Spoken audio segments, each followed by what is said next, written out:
crown.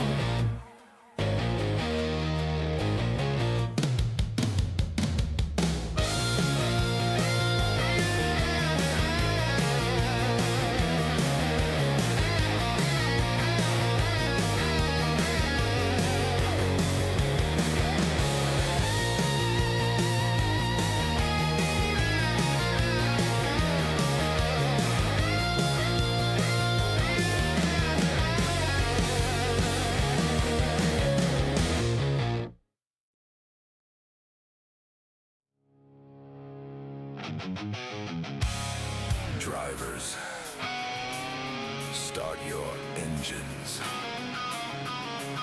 Welcome To the half-decent racing league!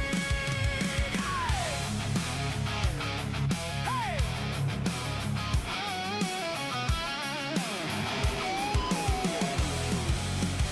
We ain't the best, but we ain't last. Set up from Reddit, hope they're fast. Miss the apex, but still talk trash. Totally planned it, yeah, hit the gas. Paint scheme's clean, the lines are not. Cold tires, yeah, we forgot. Three wide racing, bad idea. Still send it anyway, no fear. We're side draft kings till we spin. Blame netcode every time we don't win. We're half decent, loud and proud. Not quite legends, but we're running this crowd from green to checkers. Yeah, we send it hard, just good enough to tear up your car. Half decent, that's our name. Somewhere between has been and fame. Checkered flag or caution light. We're bringing chaos every night. Right rear hook, he turned me, bro. Replay says, yeah, that's a no. Missed your break, just call it bold. Track tightened up, story sold. Lap cars fight like it's the lead. Every restart turns to greed. Spotters screaming, hold your line. Too late, buddy, we're four wide. We talk like pros in the chat, then chunk it all in turn one flat. We're half decent, loud and proud. Not quite legends, but we're running this crowd from green to checkers. Yeah, we send it hard, just good enough to tear up your car. Half decent, that's our name. Somewhere between has been and fame. Checkered flag or caution light. We're bringing chaos every night. Netcode, wasn't me. Well, that was just latency. Save my pride. Yeah, you drove it in too wide. We ain't pros, but we ain't done. We chase that win like it's Daytona. Every week we show back up. Half decent, But that's enough. we're half decent. Hear the roar, not quite perfect, but we're back for more. Rubbing fenders, crossing lines, living fast in these sim race lives. Half decent, on the fight. Little rough, but we're alright. Win or lose, we light up the track, and you know we will be back. Half decent. Full throttle. See you next week. If your rig survives.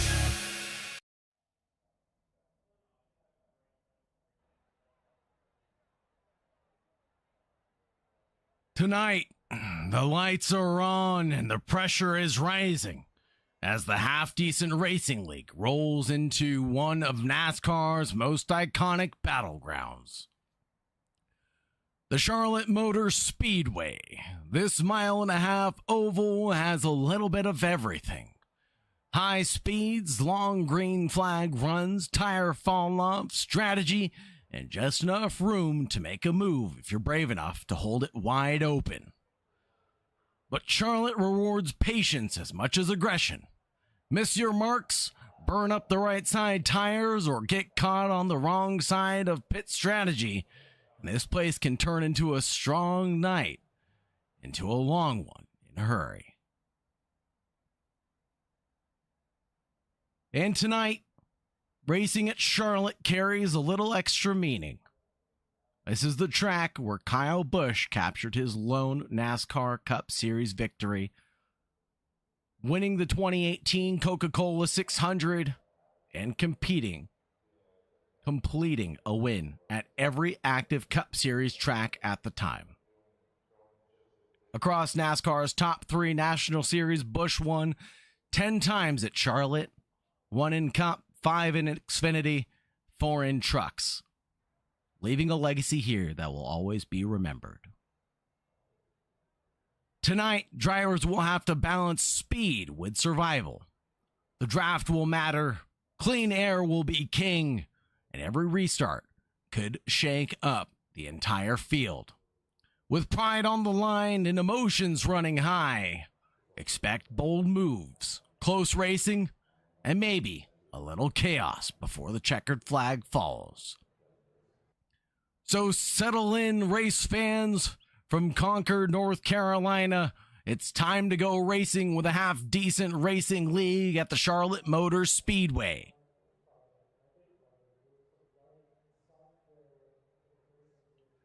Thank you very much for joining, everybody. Thank you very much for staying tuned. It's a pleasure to take you from green to checkered flag on behalf of the Digital Racing Sports Network. I'm your host, Sagar Bakshi, filling in for Chris tonight. Hopefully we can do him some justice and do you all some justice here at the Half Decent Racing League. As we get the session concluded, we'll get a look at our starting order in just a few moments. Drivers getting gridded up.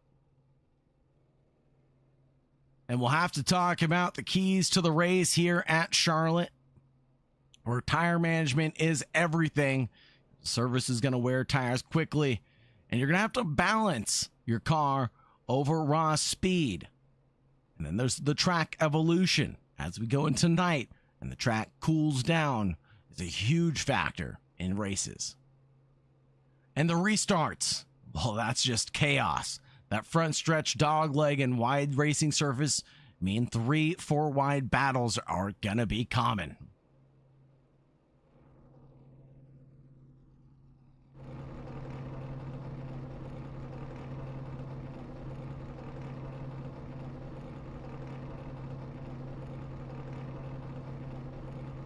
Matt Dickerson and Cliff Adams line our first row. Benedict Ringer and Aiden O'Neill line the second. Kruger and Singleton line the third. Shane Williams and Dylan McLean line the fourth. Jacob Barker and Charlie Bowling line that fifth row. Zachary Steele and Sean McLean are on the sixth.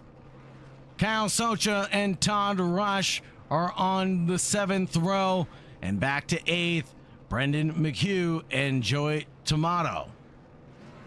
Matthew Hobbs and Jack Robbins in the ninth row.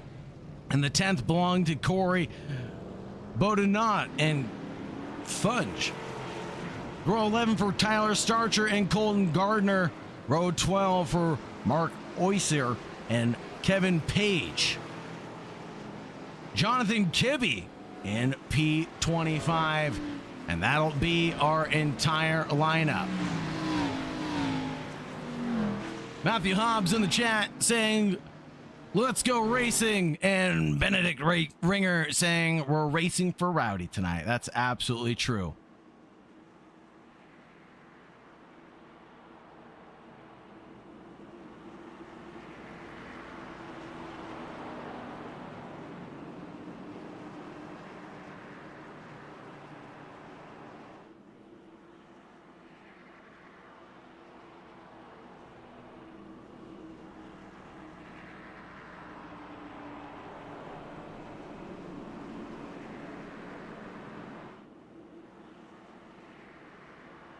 Here for the Carolina 300 for the Half Decent Racing League.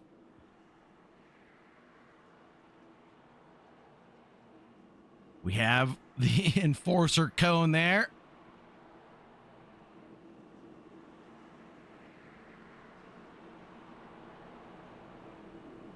We'll get one more lap behind the pace car before we get rolling.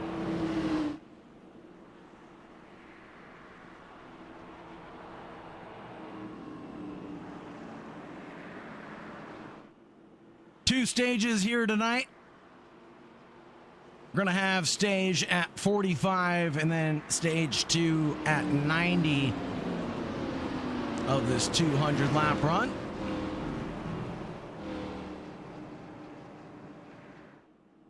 Few is pronounced like Hugh instead of an H. Well, thank you very much there, Broken Spork.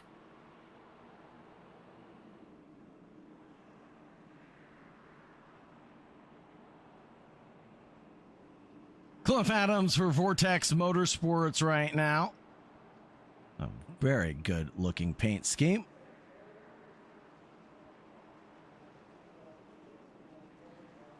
Everybody with good looking paint schemes out there tonight. And we're getting ready to race around this 1.5 mile oval. And we're ready to take the green flag. And it's green, green, green for Dickerson, Adams, Ringer, and O'Neill across the stripe. We go racing. 83 of Ringer trying to bring it home tonight in P1. Has a lot of cars further back, but the 44 of Dickerson really took off like a rocket ship in this opening stint. Absolutely amazing leapfrog run of 0.6 of a second, leaving the entire field in the dust right now. The 83 and the 80 have to decide if they want to work together, but there's a spin for the 87, and that'll be our first caution of the night. And that was a close one for Aiden O'Neill, who comes through fairly unscathed, all things considered.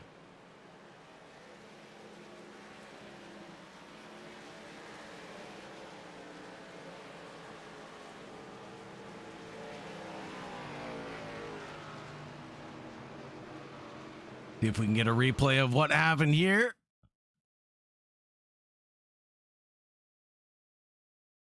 Aiden O'Neill in the middle of this pack. And does he come down, or was it all by himself? He does come down, but I think the 25 may have come up a little bit. And the 51, oh man, pushes him around. But then he gets pushed in the right direction again by the 25, which actually helps him more than it hurts him at the end of the day. So Aiden O'Neill should be counting his lucky stars at this point in time.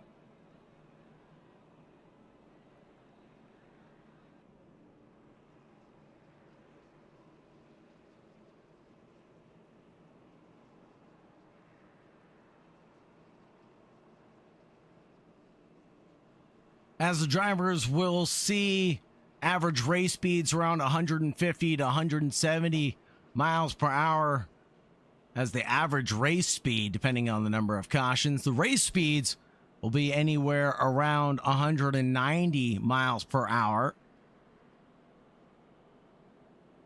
Pit road speed that most of the drivers only need to worry about a handful of times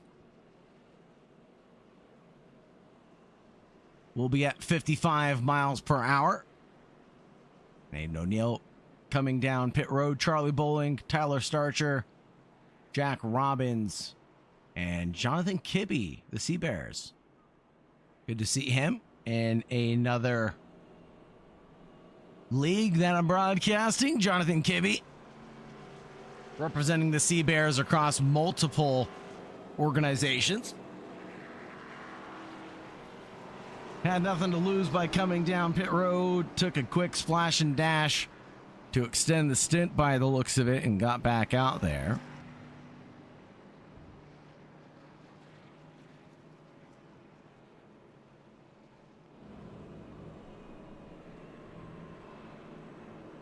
Right now it will be Dickerson, Ringer, Adams, and Kruger. The first two rows.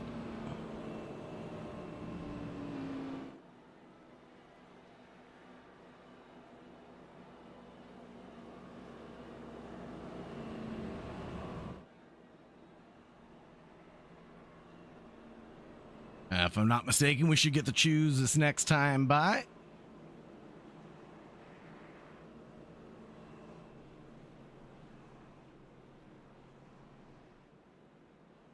Speaking of the choose car, there it is.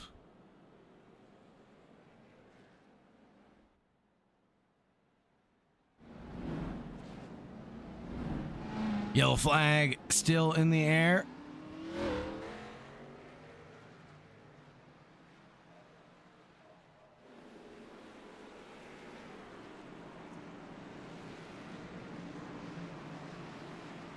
So we get Benedict Ringer from Timu Joe Gibbs and Matt Dickerson in the first two rows. Excuse me, on that first row, and Cliff Adams and Justin Kruger. In the second, we have Vortex Motorsports and Timu Joe Gibbs lining that first and second row here. We'll have to see if teamwork plays any factor here.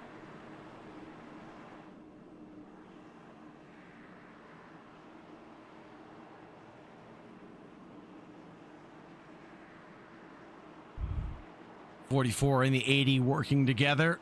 The 83 and the 29 also teammates.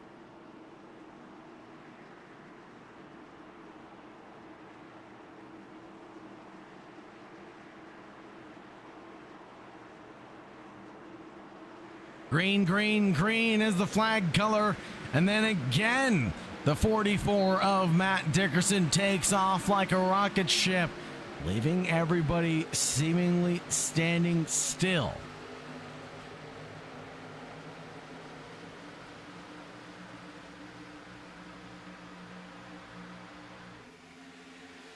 Drivers fanning out as we come down in towards turn 3 and turn 4.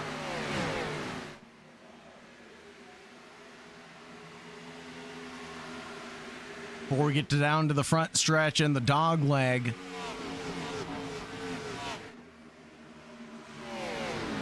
As we come to lap number 8 here at Charlotte Motor Speedway, we're going to step away from the mic for just a moment.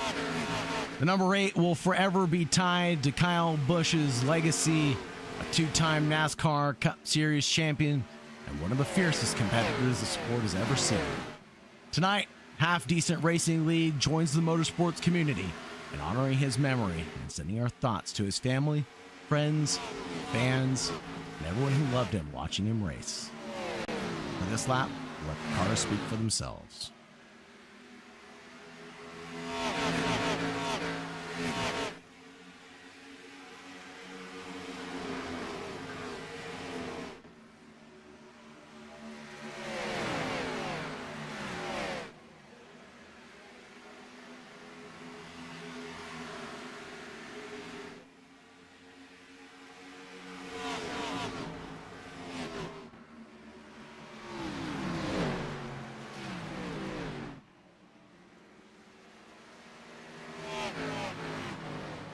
And at least we waited for lap number 9 before the caution came out.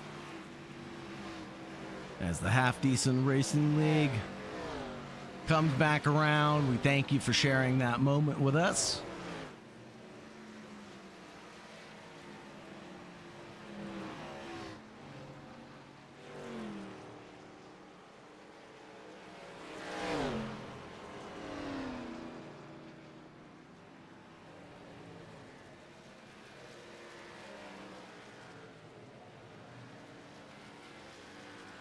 We'll have to see who was involved in the incident back here.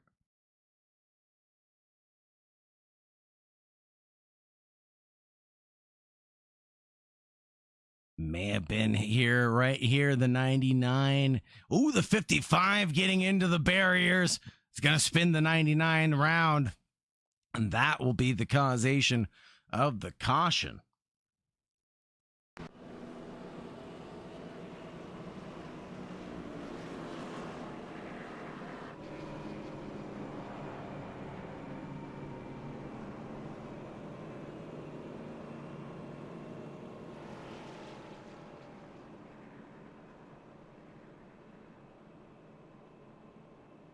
13 of Kibbe. I think expecting to get the wave around.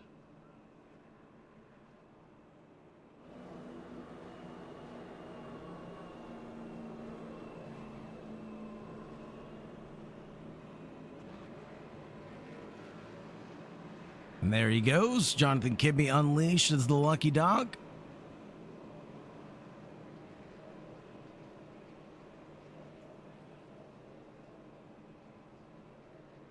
He'll be able to get a singular lap back and catch back up to the rest of this battle pack.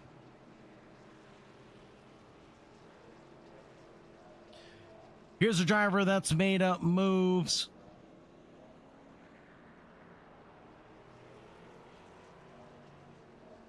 So far, it's been 11 positions gained for Colton Gardner, who started in 22nd place.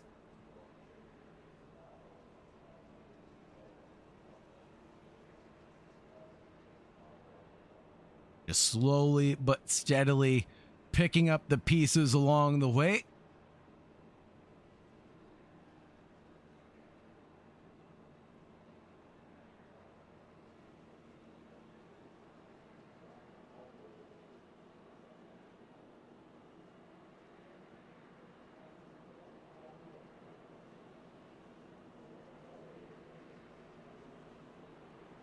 Pretty quiet race here, other than the few cautions that we've had so far, leading us to only be green flag running for a short stint at this point in time of the Carolina 300.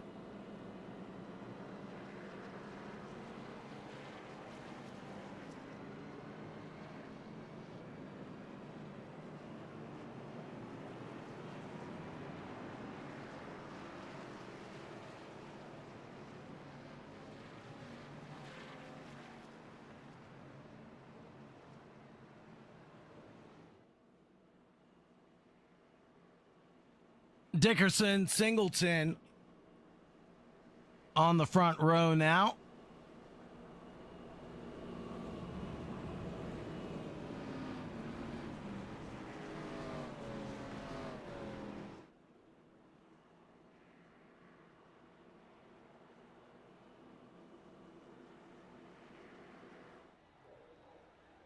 Lights are out here on the pace car, and we are ready to rumble after our second caution period.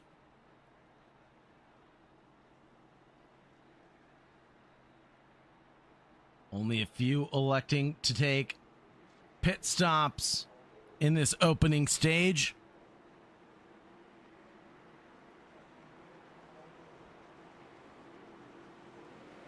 And it's green, green, green, but black is the color for a few drivers. Benedict Ringer, and that'll be another caution immediately thrown as nearly half the field gets a black flag penalty for that race start.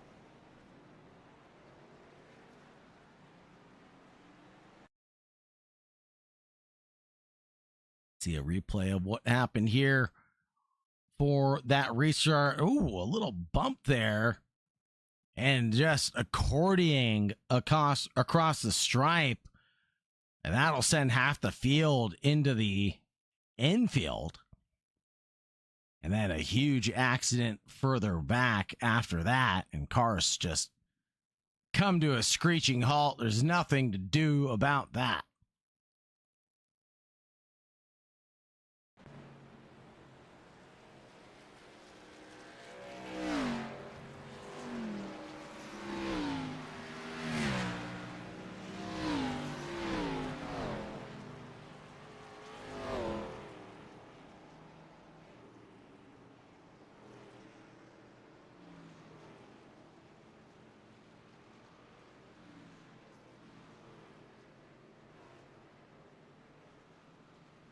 Let's see if we can talk to one of the drivers right now who's maybe running a little bit clean.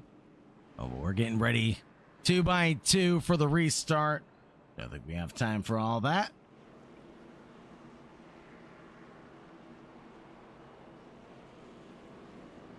Let me know in the chat who you think we should talk to. Oh, we do have time. They're not 2x2. Let's talk to the number 83 of Benedict Ringer.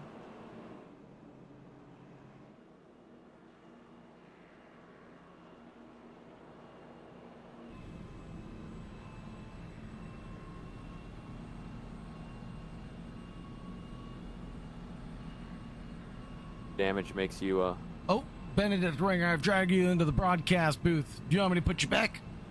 No, I'm good here, I guess. Well, for now at least, you're stuck with me. How is your race going so far? Started in third, running third. Yeah, these restarts I guess are just crazy apparently. People are struggling, so once we can get that figured out, I feel like we can, just save tires, and it's a long race, make it to the end and try to be there and get a win. Absolutely. What is it that makes these restarts so difficult? Is it Charlotte in particular? Is it the cold tires? Name one or two things that you think it is. I just think, I don't know, well, Matt and Cliff are getting really good, they're getting really good restarts. Yeah, they are. And I guess probably top lane is trying to overcompensate for that. And yeah, I think the cool tires, especially at Charlotte, they slip very easily. So you just gotta be careful, I guess. Right on. Thank you very much for the insight there, Ringer. Anybody you'd like to shout out or anybody you'd like to thank tonight? Just shout out my teammates. Hopefully we can all win our matchups. And Brendan McHugh, you're going down, bud. Right on. Thank you very much, Ringer. Have a great night, brother. You too. And if you're wondering what he was talking about, we have our Half Decent Racing League bracket here and now. Keep an eye on for the evening. Basically, this is the way it works. If you're matched up with a driver and you beat them, you move on. If you don't, well, you're knocked out.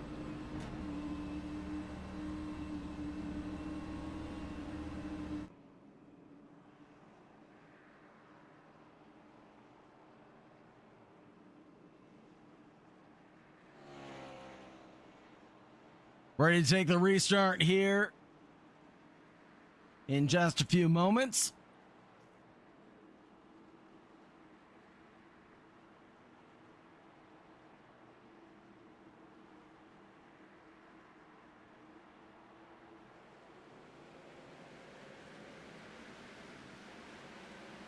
And green, green, green again. Another great start for Matt Dickerson and Cliff Adams. Ringer watching and waiting for their back for his opportunity. It'll be a battle between the 32 and the 22 as they chase each other down.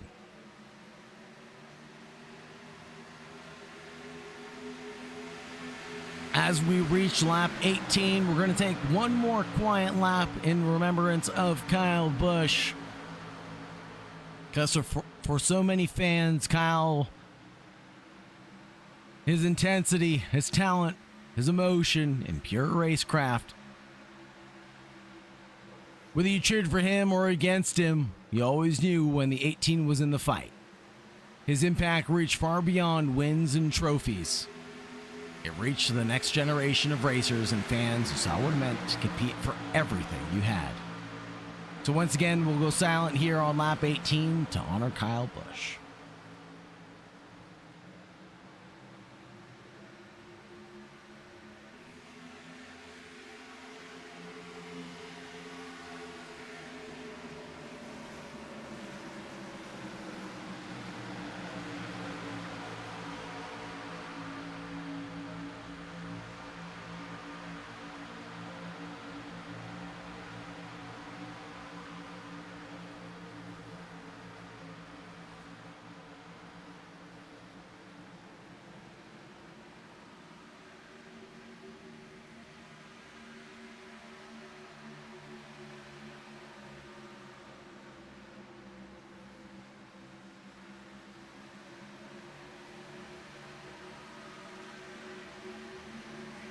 Thank you, race fans. Powerful moment here at Charlotte Motor Speedway as we continue tonight's race with heavy hearts and deep respect.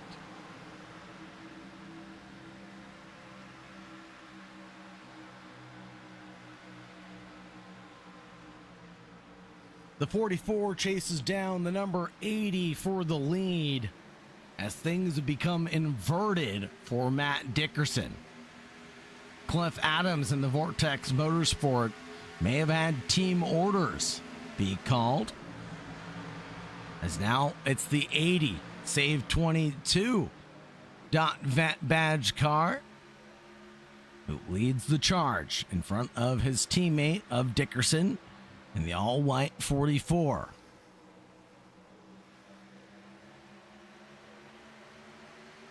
There might be teammates on paper, but it doesn't look like they're going to be helping each other out in the long run. Coming into 1 and 2, it'll be tight and hectic between the two of them.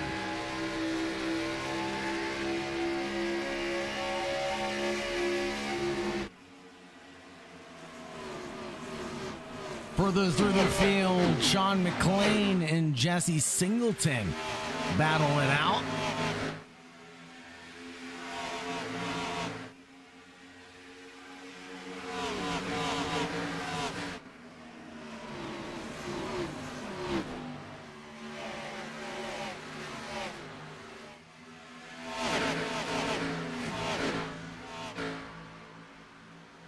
A little bit of wall love being made there on the high groove.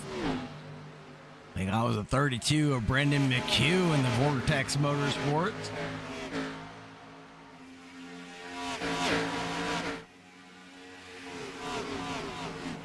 Dickerson has Barker to keep him company.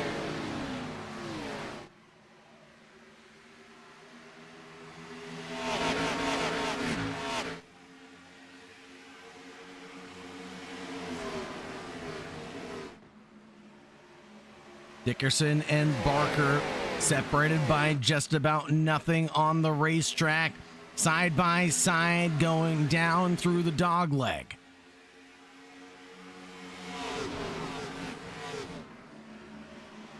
The 12 on the low groove line.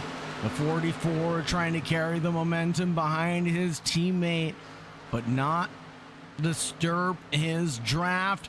Now the 44 dives to the low apron in front of the 12, but the Moza badge machine is carrying a ton of momentum right now, and the charge is very much on and alive for Jacob Barker.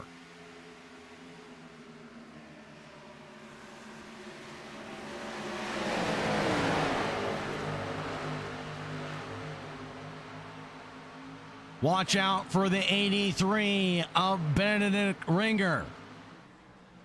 He's charging through the field himself right now, as the 23 lock in key right in front of him, but he has to watch out for that pesky 32 of Brandon McHugh.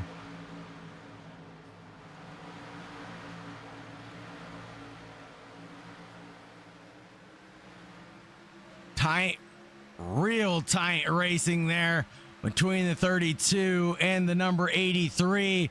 But losing out momentum is that 83 and has to check up, as parking it on the apex was that number 32. Up ahead, the battle for the lead continues to be a problem for Matt Dickerson and the Vortex Motorsports team, because Barker and McLean are chopping it up.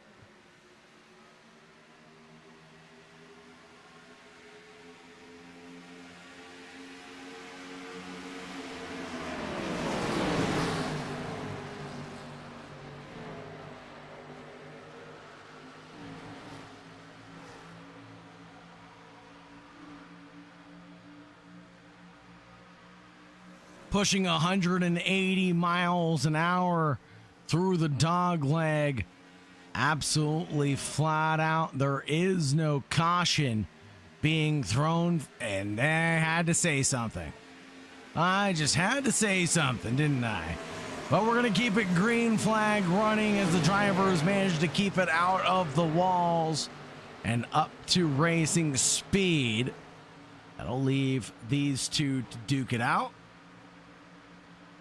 19 and the 51 head to head.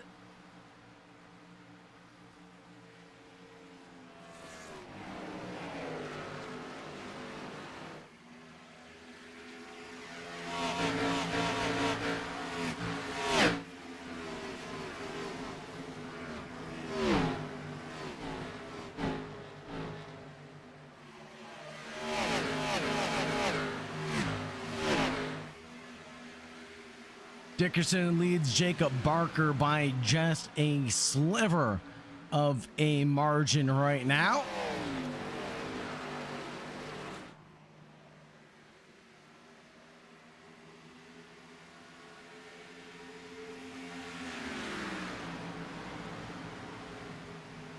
We'll have to take a look at the weather here in just a few moments. Track temperature 88 degrees Fahrenheit as we approach the end of stage one with just 13 laps to go here. Still anybody's ball game.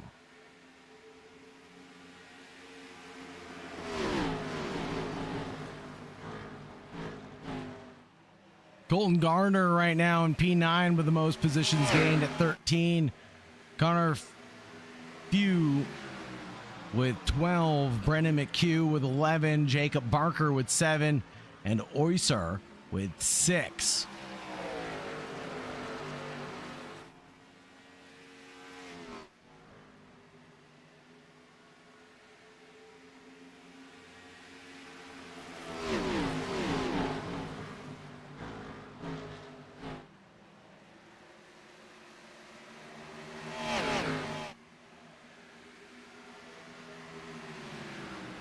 Battles on track, the bottom right-hand side of your screen.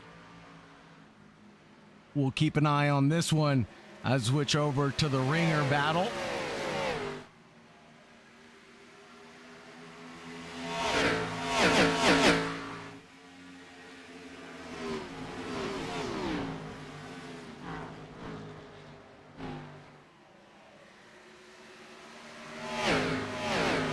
Continuing to challenge now is Jacob Barker. Continues to try to find that momentum, but he's losing it actually. And here comes traffic at Charlotte. That might be Kyle Socha up ahead in the number 11. Makes his first pit stop under green flag conditions. A long pit stop of 1 minute and 24 seconds tonight.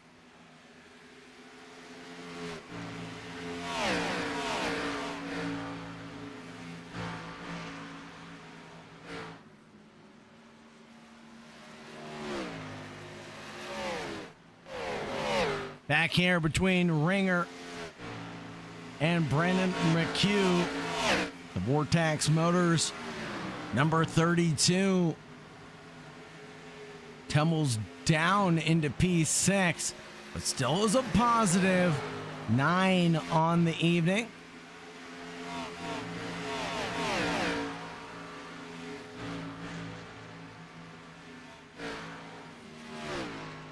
Justin Kruger locked in a little bit of a battle with Sean McLean.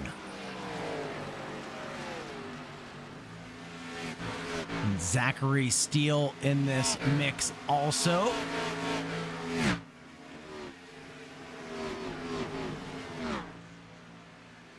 Up ahead, Dylan McLean, Cliff Adams, and Benedict Ringer. Timu Joe Gibbs all on a tussle right now. As we have just 7 laps left to go, they're all trying to push for that P1 spot. The closing stage of the stage.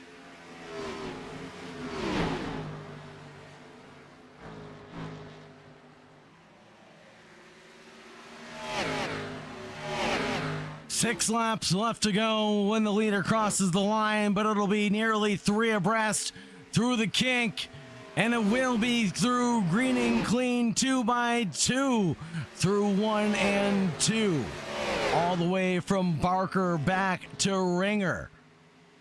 And it'll be a touch there from the 80. That's going to be another caution coming out here on lap 40. Right before we had our stage break.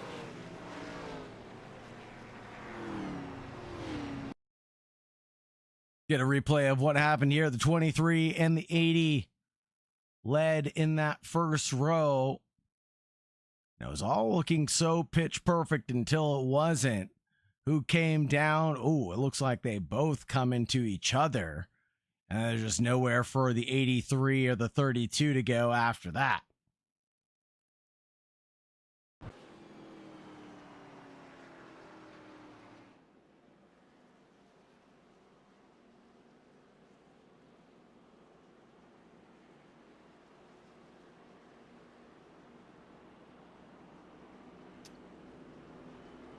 That will be staged, says Red Slice Gaming.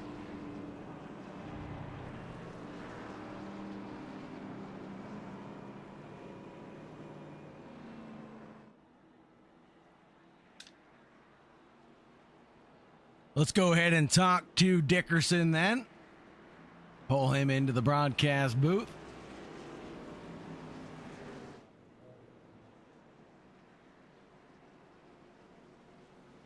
We'll actually leave him where he is until he's actually in his box.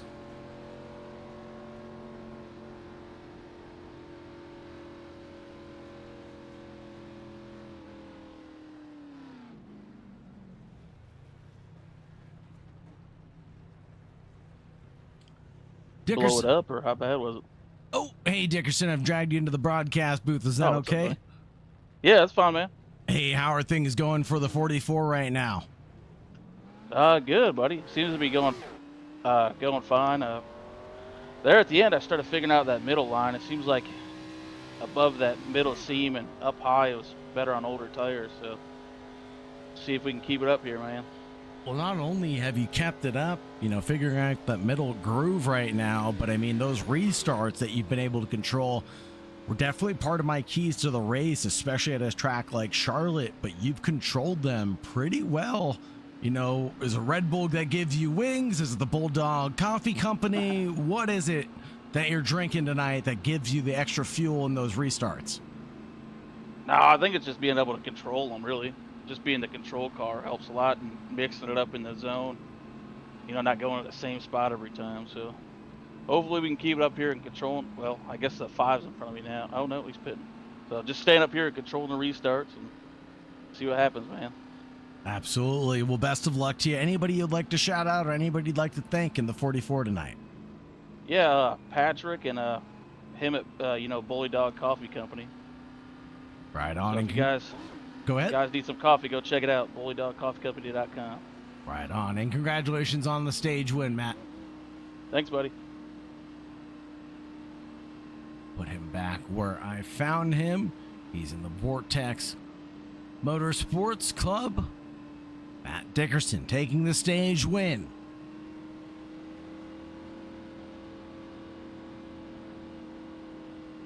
As we head on to our next focus, our sights will be set on lap 90 tonight.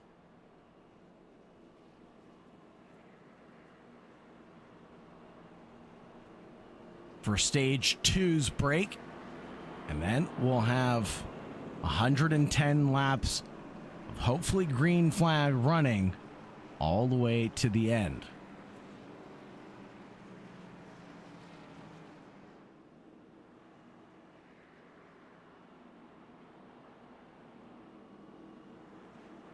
Drivers expected to go around 55 laps on the fuel, but the tires not able to do as much.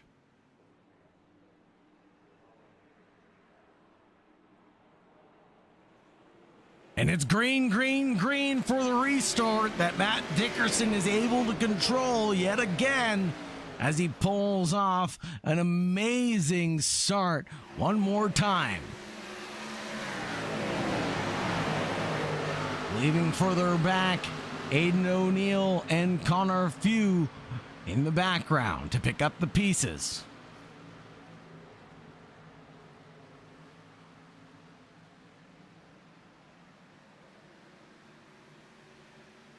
So far, it's been a slow charge for Few, but it's been a good one as he's at a low of P21 and a huge gain up into P5.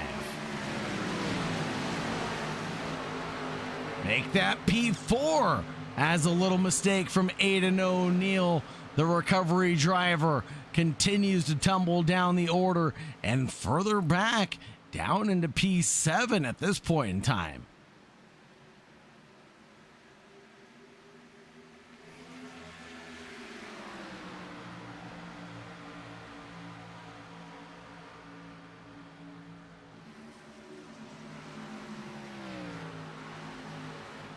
Matthew Hobbs in the number 40 comes down pit road. The Timu Joe Gibbs driver, I believe, had a meatball flag, if I'm not mistaken.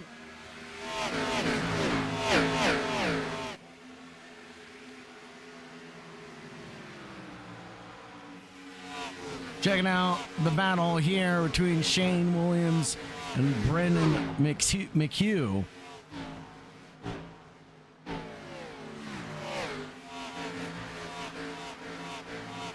Brendan McHugh started in 15th, currently running in 13th, had a high up to P4 at one point in time before falling back during the pit stop cycle.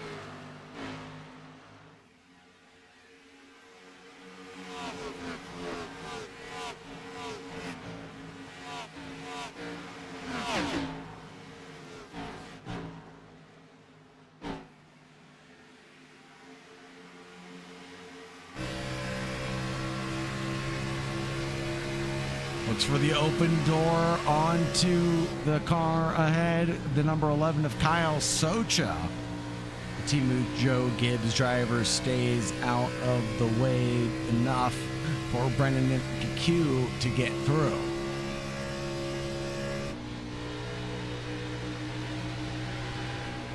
Up ahead, here's Few, currently running in 6th. As he battles it out with Cliff Adams, the Save 22 .vent badged vehicle.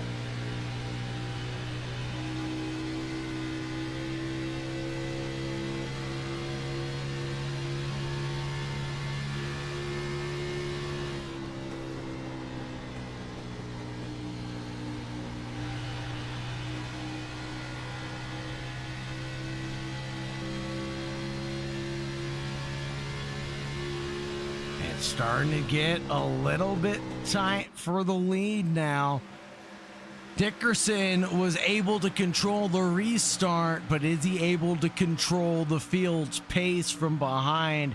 Jacob Barker is looming behind Matt Dickerson right now.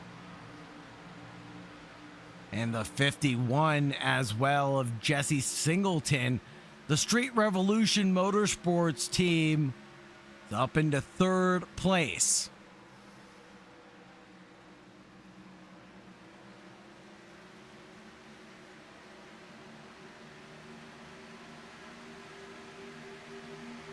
As the sun goes down here in Charlotte,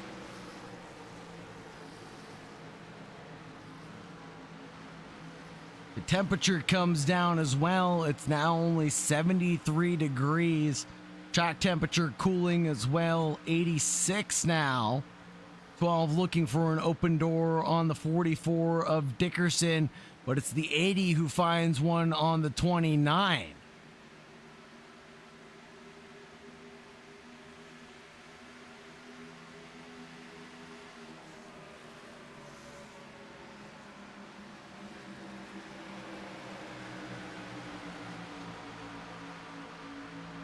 Justin Kruger and Cliff Adams right now in their head-to-head.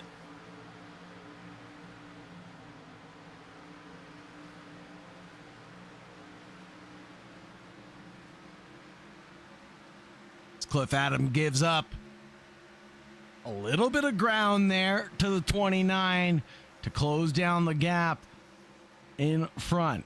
29 closes down the gap but leaves the door open for the 80 of Cliff Adams.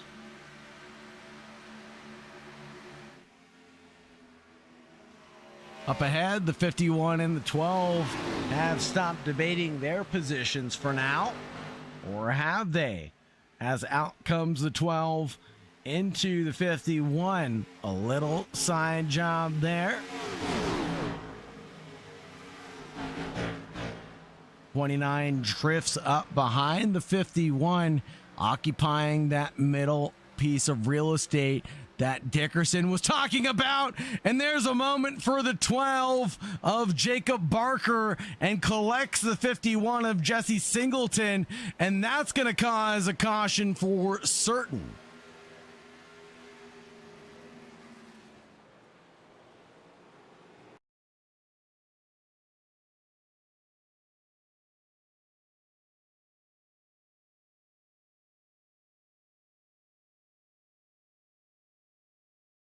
And just unknown of the speed difference there, rear ends the 12.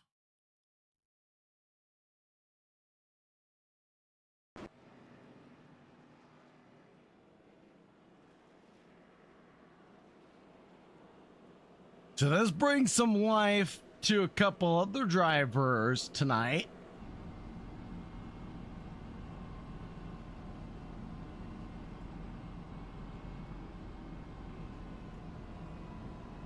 Such as Few, number 19, currently running in fourth now with 16 gained. Colton Gardner, the Blue Ridge Racing driver, up 16 himself.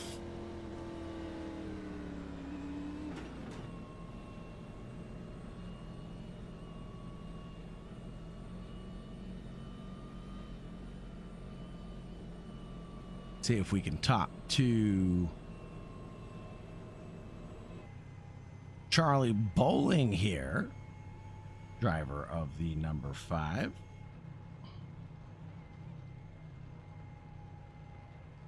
Make sure that he gets into his box, hits his marks before we grab him.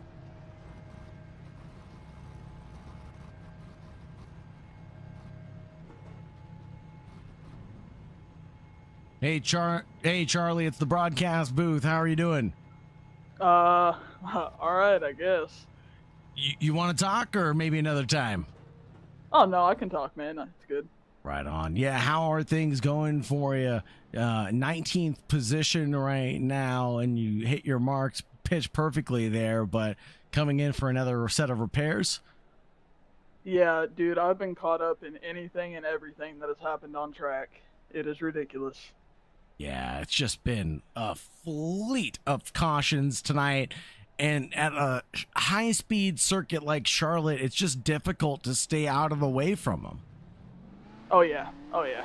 The first one I had I woed up pretty good, but a couple of those restarts, man, we just stacked up, and I have no warning being that far back in the pack, and ain't really much I can do about it.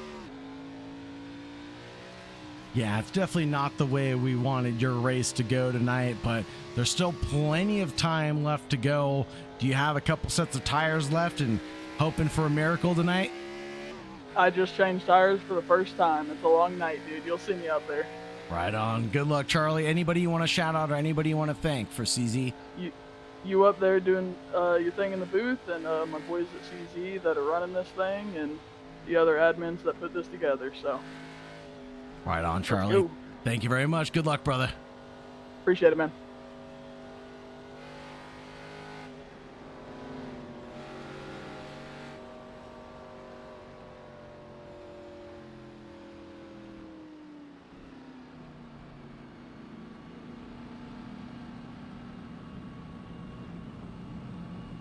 Charlie Bowling there on the happenings of what his race has been like up until this point.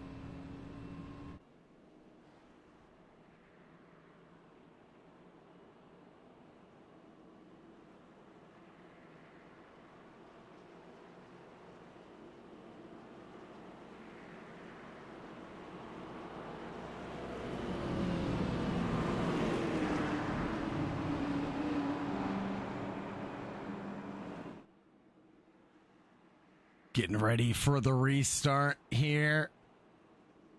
It'll be Dickerson, Adams, Kruger, and Gardner in the first two rows. And the lights have officially come on here at Charlotte, and the beautiful golden hour is upon us. Let's get a good look. Oh man, that is absolutely gorgeous.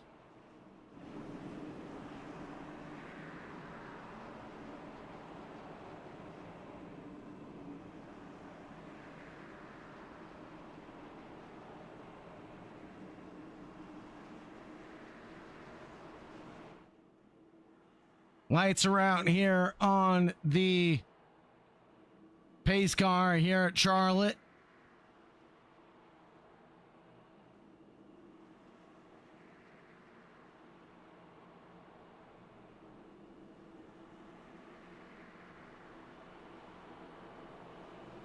Just getting word that we have a pit and paddock reporter, my own personal Shay Adams, to join me in the booth. Let's get them pulled in. And we have our own personal Shay Adams joining us. Yes, sir. Yes, sir. Hopefully he got the joke reference, otherwise falling on deaf ears.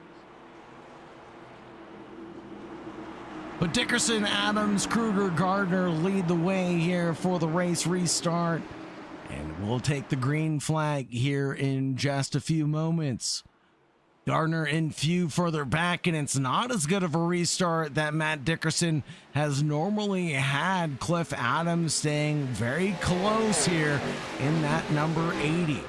Further back, it's going to be side by side between the 41 and the 29. 29 chases down. Further back, it'll be three abreast, darn near. Between the drivers at hand, there's a hard charge from the 41 into the 80's door. And we nearly exchanged paint, but we managed to keep it green and clean for now.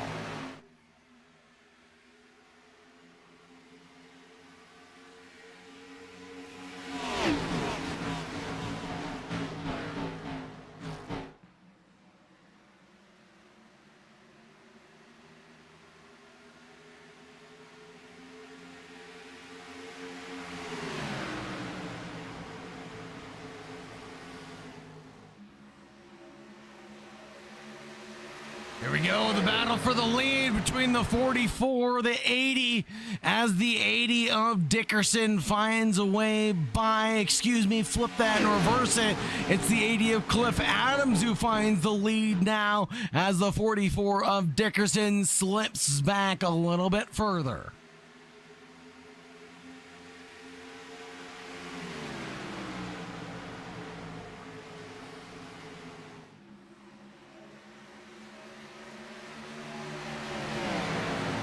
Now, how have things been going for the CZ drivers tonight, brother?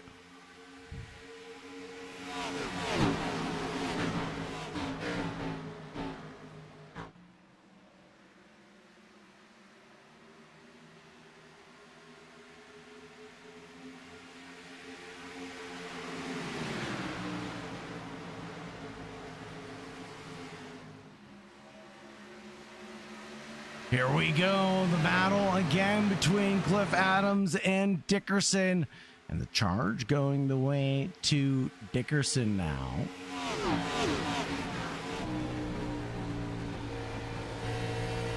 But now, slinking the gap away, Adams pulls out a healthy 0.3 gap.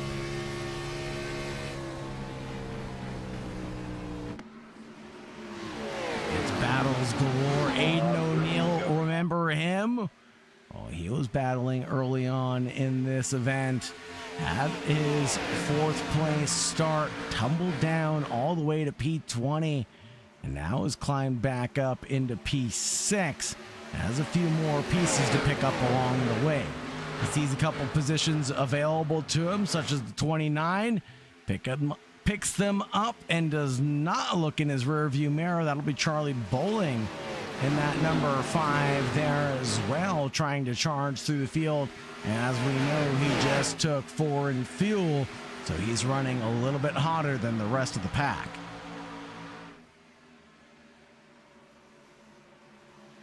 All about tire saving here. And with just a limited number of tire sets available, it'll be interesting to see how the drivers decide to break this one up. We've had a few cautions break up the race running so far. So the option for 4 in fuel has been available, but hasn't been the opportune strategy. We see drivers taking their first set of tires after that stage break. We have 22 left to go for stage 2.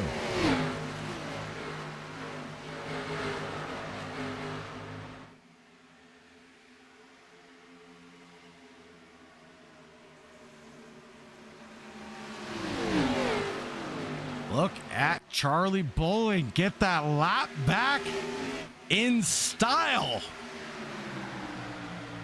On pace alone, he's able to get the laps back. Holy Toledo, Charlie Bowling is a man on a mission. Cliff Adams loses the lead to Aiden O'Neill in the opening 50 laps. Or I should say opening 70 laps, as time flies when you're having fun, doesn't it?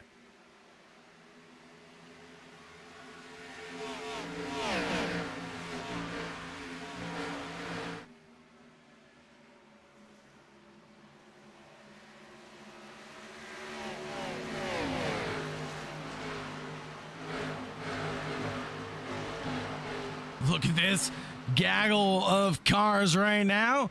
32 and the 23 inverse their positions just like their number plates. And the 32 leads the 23 for now, but does that succumb him to attacks from the likes of Benedict Ringer further back? I think it will. I think it shall. Benedict Ringer is going to come through.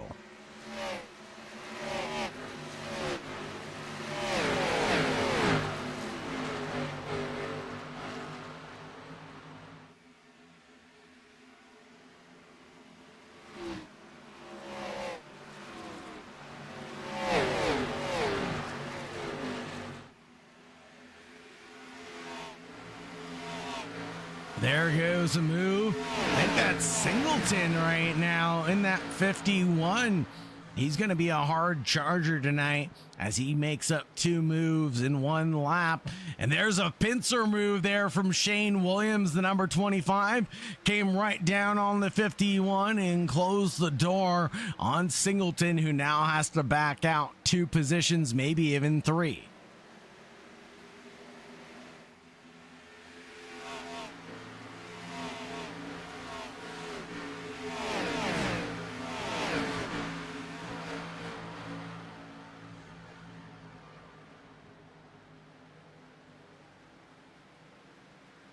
Trouble afoot for the 83 as he loses ground to the 51. That's Benedict Ringer for Timu Joe Gibbs Racing.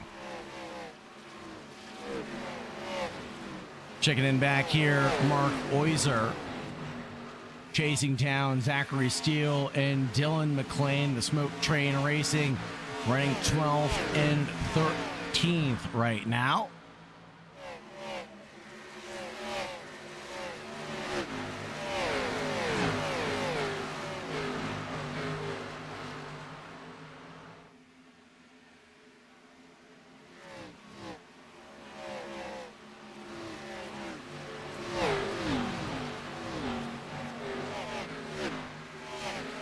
Ringer right now started in 3rd, has not had the best run of things on the evening, but is keeping his chin up. The number 83 has a long way to go tonight.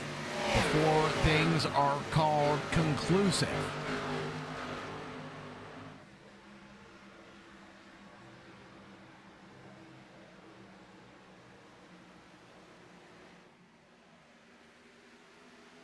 Aiden O'Neill has pulled out all the stops and a 1.7 second gap as he and Charlie Bowling have run away with their laps. Charlie Bowling desperately trying to stay ahead of this pack to stay on the lead lap at this point in time, but Aiden O'Neill is comfortably keeping him company. Cliff Adams has Colton Gardner and Matt Dickerson alongside him to keep him company, but right back here it's Shane Williams and Benedict Ringer, and we're going to keep talking to all night long. Joey D'Amato, Atomo, excuse me, comes down pit lane. There's a big kiss to the wall from the 25. Checks up the number 40, who takes the high groove in evasive maneuvers. We'll get around that troublesome car. The 25, Shane Williams, the Ohio Sim Syndicate driver.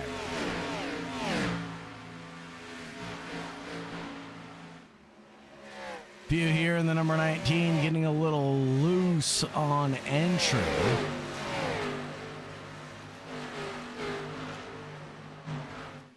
Fear the worst for him right now. As tire fall off definitely starts to become a thing. Check in with the driver timeline and see when he came in last.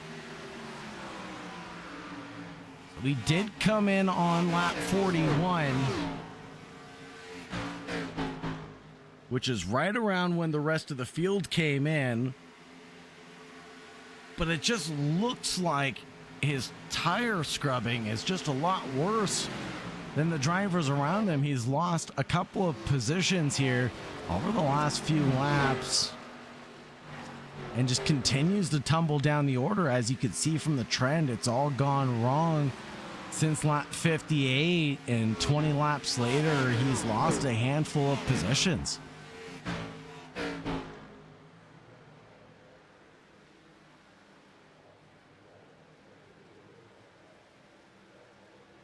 '23 and the 17 getting very familiar with each other's door panels right now as they chase down the 22 of Sean McLean up ahead, but all this battling amongst themselves isn't going to help them chase down that 22 up front.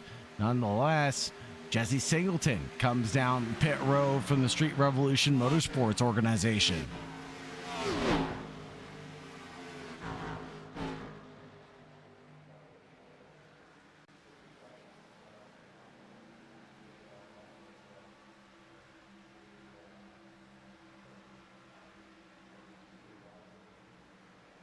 Ooh, somebody spin out, trying to get to pit lane.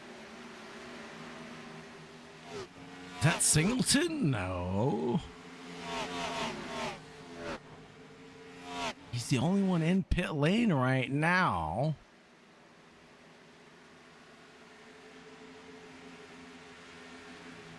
Cheers there from Jessica Parisi, cheering on the number 88 tonight. The 88 will be Zachary Steele for ZZ Motorsports. And Digital Racing Network here in the YouTube chat as well, cheering us on. Thank you very much for being here, boss. 9 to go left in the stage. And this is where the fireworks will start to come out.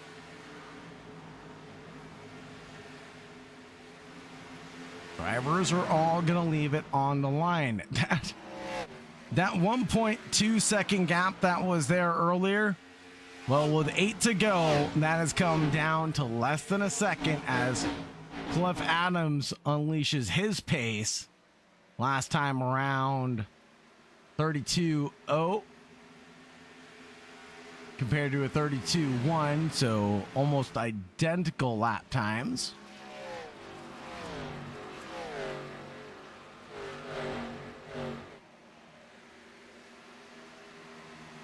It says that Cliff Adams will catch in 15 laps. Now it drops to 6 laps. And this will be a barnstormer of a finish of this stage.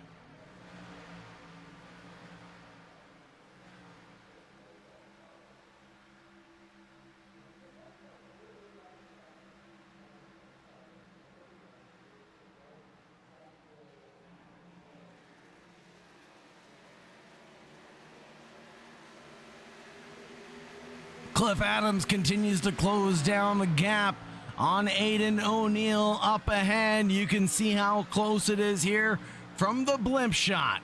6 to go remaining in this stage, folks.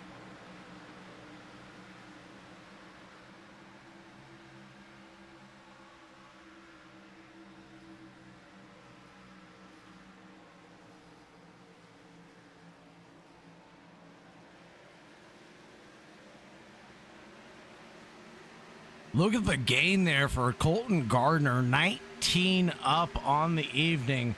Phenomenal run for Colton. And the Blue Ridge Racing team has got to feel pretty successful about that going into Stage 2's points haul.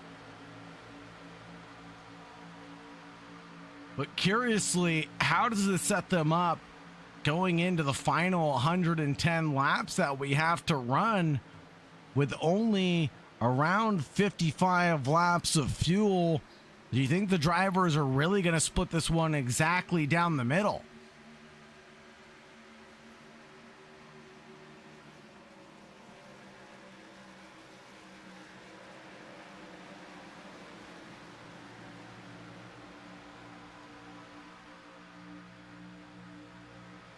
Four to go, but the gap up ahead doesn't seem to be coming down by any margin. In fact, Cliff Adams loses ground a little bit.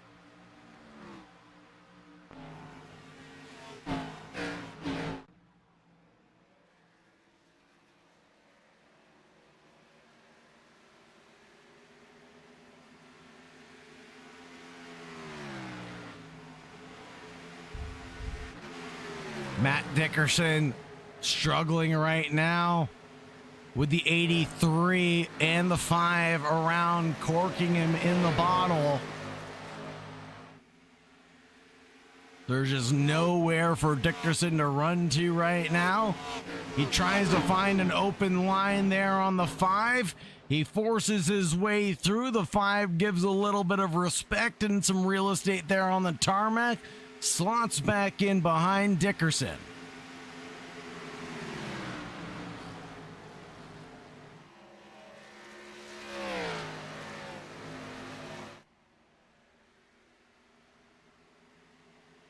One to go in the stage. Aiden O'Neill gonna bring this one home now.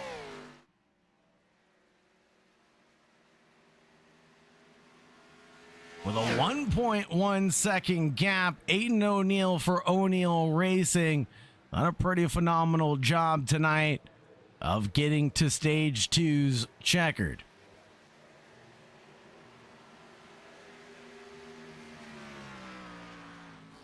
Caution called now as the end of the stage comes to a conclusion, and we'll hear from some of the drivers how their stage went. Let's see if we can talk to Aiden O'Neill. He's not here. All right. We'll hear from our pit and paddock reporter then.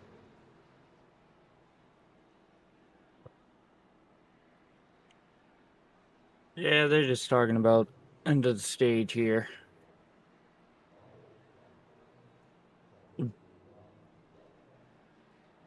Benedict beat for 6th spot.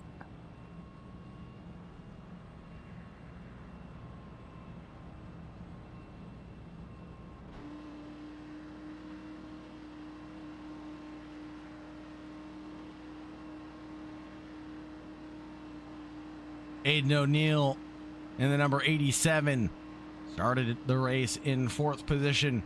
Was involved in a very early incident and had to take emergency repairs.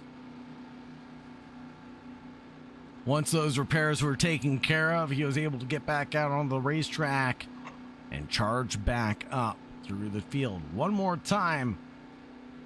He played it pitch perfect, taking his foreign fuel after the 5th caution by the looks of it, 4th caution. And now comes back in. Will it be foreign fuel again here going into the 3rd quarter of this race? If we keep splitting this race into 45 lap sections,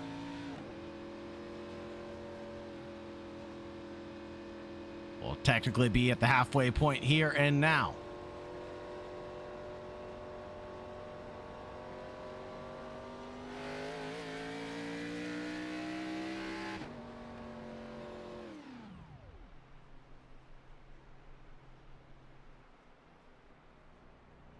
So very similar pit stops for the entire field right now.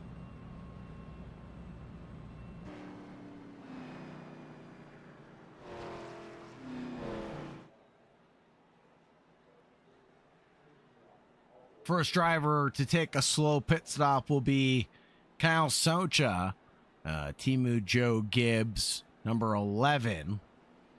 He is on the lead lap now. Took a 27.4 second pit stop. He's back up to speed and back up to running again.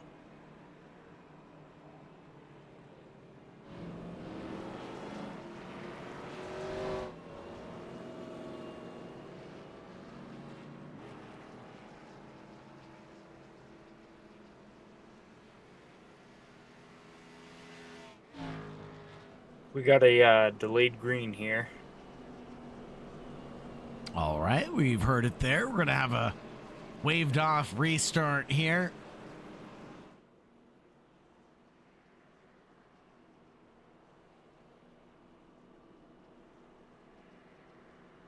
Something that race control did not like about the restart, potentially having a few cars not caught up all the way. Yeah, that'll definitely be it. A couple cars just not caught up to the back of the pack. I think that will be the causation there. Race control doing a great job here tonight. Big shout out and thanks to all the unsung heroes of the league. The admins, the stewards, the staff that goes into making these leagues possible, whether you set up a practice session, set up the race server, or just get the group of guys together to do some hosted lobbies. Thank you very much for all your support here for HDRL. Green, green, green is the flag color. This time it's a great start for the number 87. And is there a black... 83 got into the wall there. Ooh, Benedict Ringer, a driver we've kept our eye on pretty much all race long, getting into trouble on the race restart.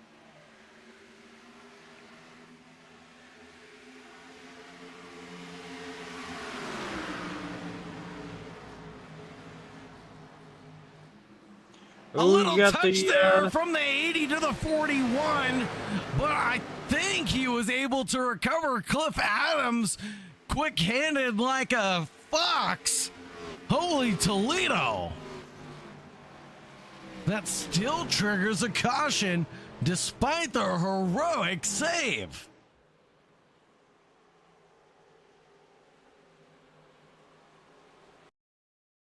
Let's see if we can get a replay of that drift from the number 80. There it is. Not once. Catches it twice. 3 times the charms. Oh, there it is. It looks like it might have been behind him. Yeah, the 29 and the 19 come together. And then the 29 loops it coming into pit lane. And what is the 22 doing there? Sir, you can't park there, Sean McLean. What are you doing? See if we can find out how Sean McLean ended up getting there. So McLean is on the high groove. Oh, he checks up, gets a dosage of the rear bumper, and he just goes, screeching halt into the water barriers. And I think that's going to be race-ending damage. for Sean Yeah, McLean. that's a hard hit right there. Yeah, it is.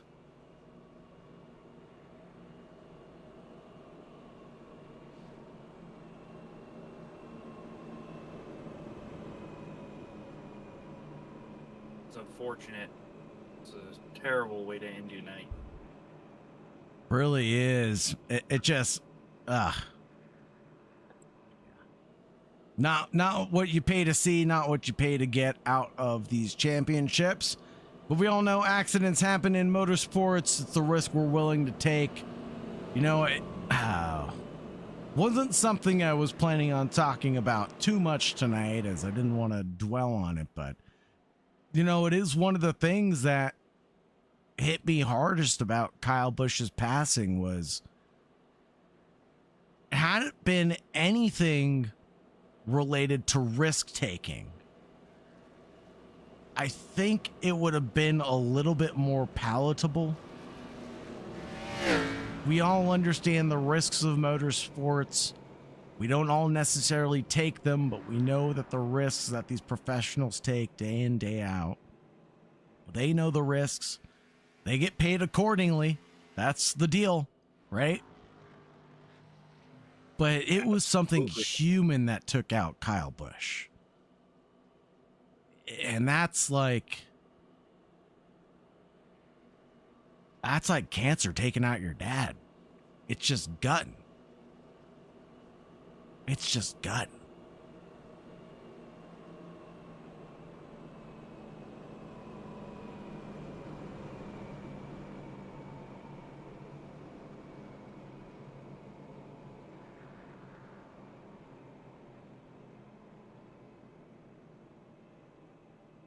Back over to the race. Aiden O'Neill, Colton Gardner. Those 20 handsome position gain tonight. Colton's done a great job of running this one so far. Pretty green. I mean, he came in for repairs there on lap 42-ish, right before the stage break. But then after that tumble down, he's been on the rise ever since. Now, is he on the right strategy? He's back onto the same one as everybody else and on lap 91. So with 98 laps left to go, or excuse me, 102 laps left to go, you split this one in half, that's 51 laps in either direction with no cautions. Expect a couple of cautions for fuel. It's cutting it close now, I think. We're definitely going to have to hear from the drivers themselves what they think their fuel mileage is going to look like.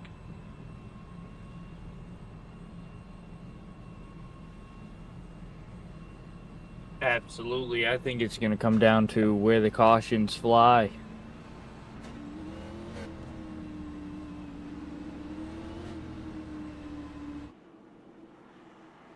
Ready to take the restart is Aiden O'Neill.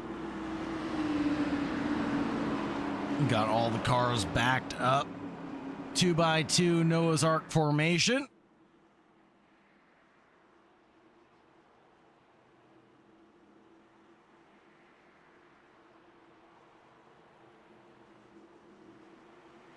And green flag in the air, but it's a black flag for a few drivers. Kyle Socha and Connor View get black flags on the restart, but quickly waved off.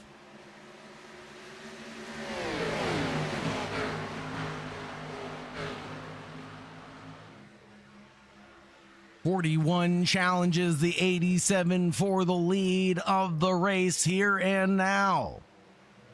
Will he tuck back in single file line? No, he will not, but the 87 sure will drift up a little bit higher than I think he would have liked to. And Cliff Adams having an off track here at Charlotte might lead to another caution coming out with 101 to go. Gardner into the lead just narrowly, but can he drop down? He's not clear, as a spotter calls it. The 87's not clear either as we chuck it into 3 and 4.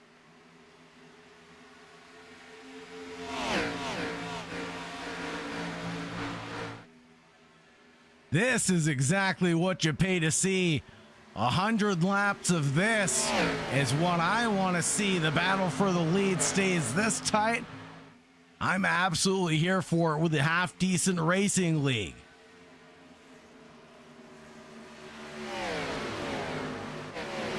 Charlie Bowling, the driver who is seemingly down and out of this race, is back in the mix. Finally, onto the lead lap. Was down in P19 after starting in P10. Back onto the lead lap. He's on 101, and he is battling for positions.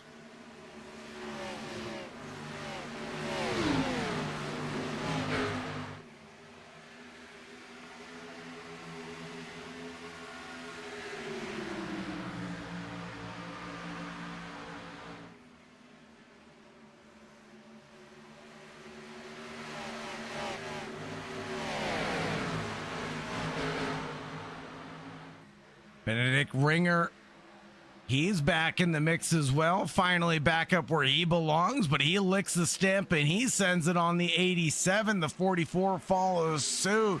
Doesn't need to be invited twice as Aiden Allen gets taken advantage of in that situation.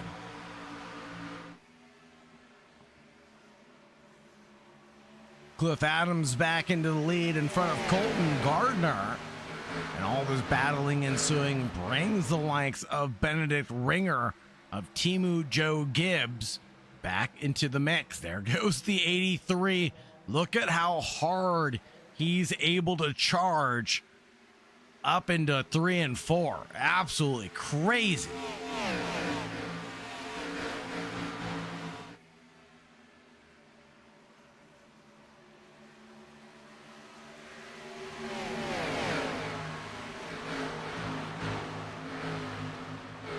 Whoa there. A little bit of a slide job given from the 32 into the number 5. I'm sure Charlie Bowling isn't too pleased about that maneuver.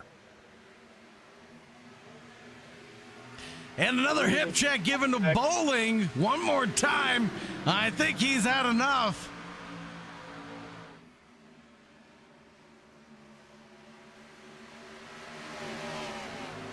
And let that be known.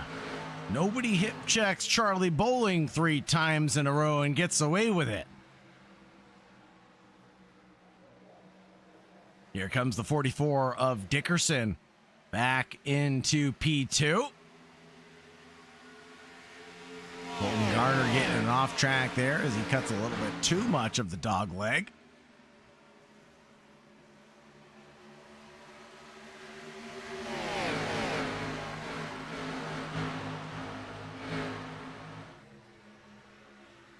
Here comes the charge, the momentum for the 44.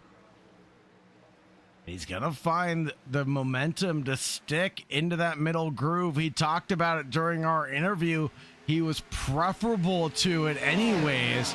And now it looks like Cliff Adams is just giving it up to him. Being protective down to the apron goes the number 80.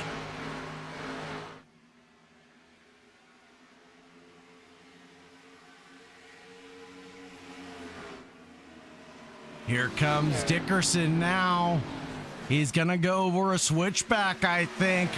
Can he get the over-under completed? It will be Dickerson finding the momentum there around the outside. Not the switchback that I anticipated, but he is there to carry the speed all the way around for an entire lap. This time it'll be 108 going Dickerson's way.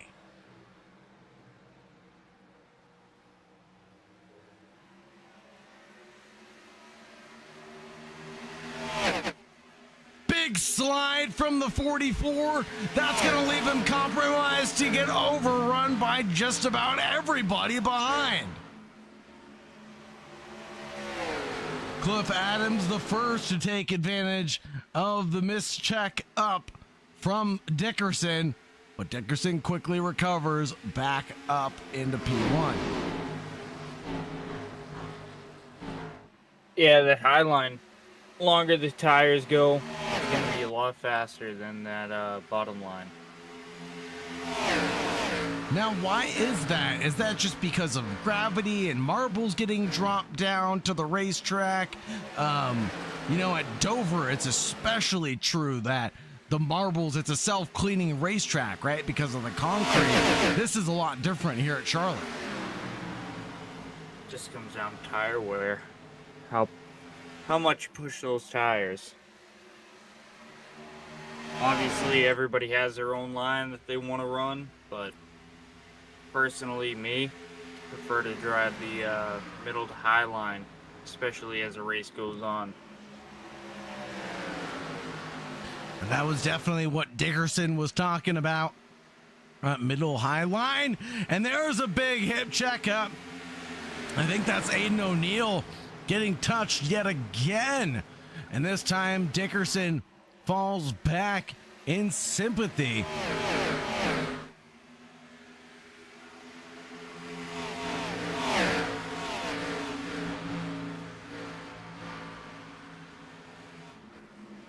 And you can see how much the drivers are pushing now with those brake discs glowing, coming through 1 and 2.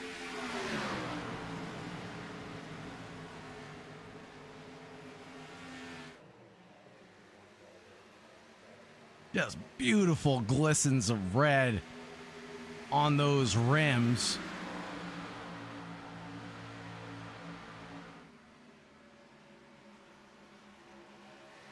'87 still trying to challenge Gardner. Let's check in with Cliff Adams here. Got Benedict Ringer in that number 83, 2/10 back. Says, according to the tower, that Ringer should catch in about 2 laps. Let's see if it's true. But we all know catching is one thing, passing is a whole nother ball game.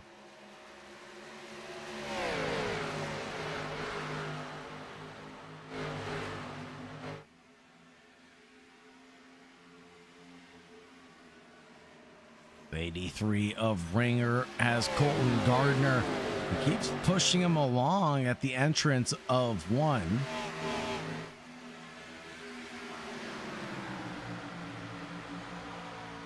Cheers in chat for Benedict Ringer. Has both ways to look on the racetrack, forwards and backwards right now.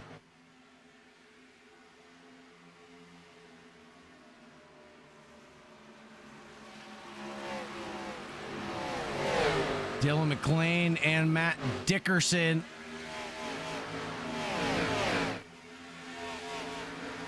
no longer together, as it will be Dylan McLean and Brandon McHugh.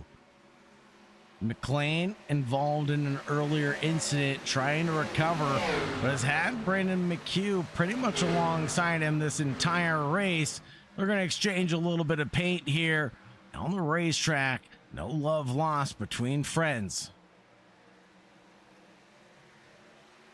In that number 12 is going to be Connor Few, also trying to make up ground, and there's Charlie Bowling back up into the top 10.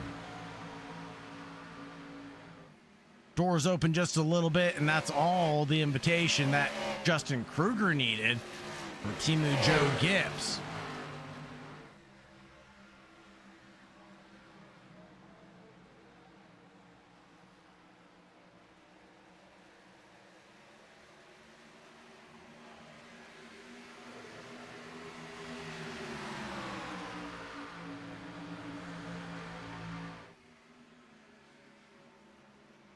Fastest 5-lap average in the bottom right-hand side of your screen. Benedict Ringer, Colton Gardner, Cliff Adams, Jacob Barker, and Brandon McHugh. So we're keeping our eye on Ringer now, but it's Gardner who's seemingly a smidge faster on this lap, able to get the slingshot engaged on the number 83 of Ringer.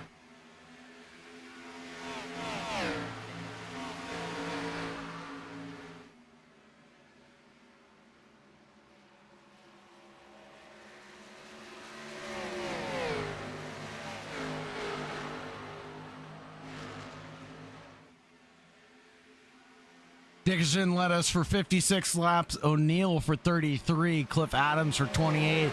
Gardner for 3. And there's another caution coming out right at 120.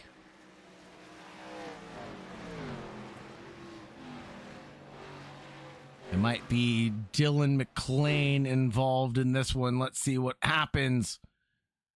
And this is going to be the number 23 and the 32. The drivers we were keeping an eye on for a while, and it may have just come to a boiling point at this moment. 32 just barely gets alongside the 23, and that'll spin him like a Beyblade.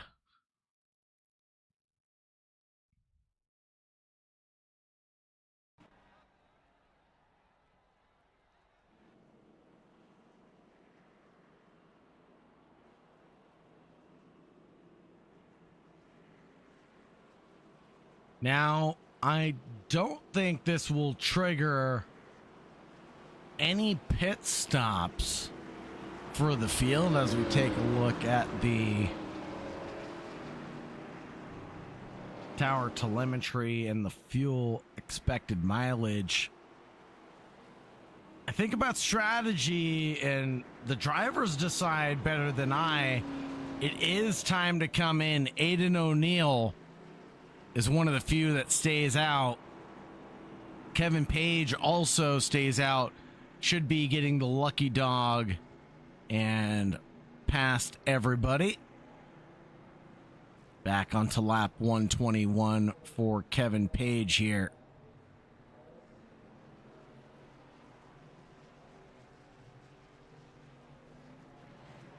That wreck's going to be on the 32 here.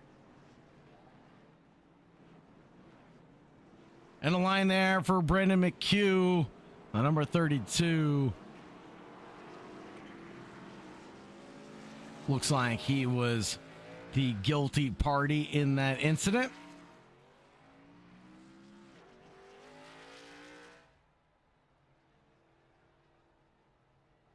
And just keeping an eye on who's still in the Ohio Sim Syndicate. Shane Williams, Kevin Page. Here comes out a few, including McHugh.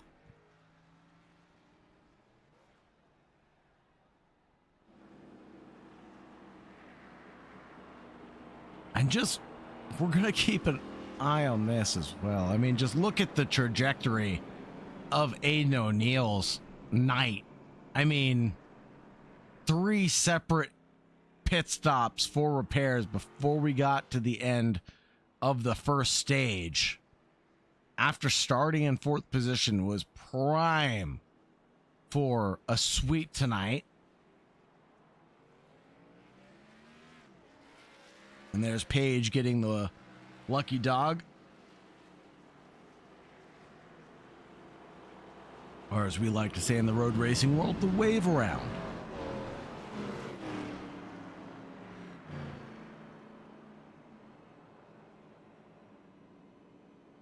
But the 80 and the 87 will lead us back to the green flag. Aiden O'Neill's charge has been pretty substantial as he's recovered just flawlessly into good points paying position to finish out his race. Goes without saying, Cliff Adams has done the same. Started in P2, running in P2 as well.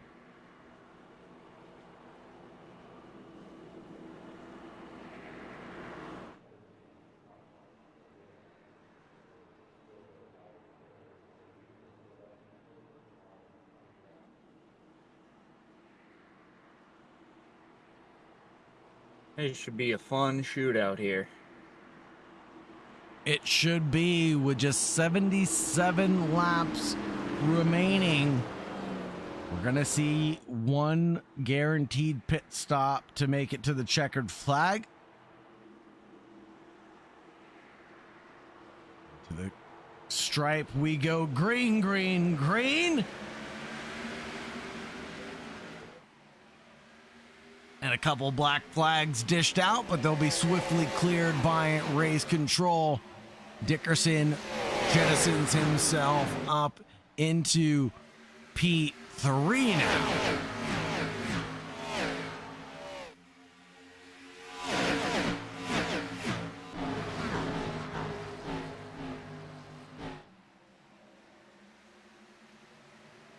Dickerson slinkies back into P4. We're almost 3 wide further back, including Charlie Bowling, who's up into 6th now. Bowling's another driver that's been on a roller coaster ride tonight, but kept his chin up when we talked to him about his endeavors and what his expectations were on his results.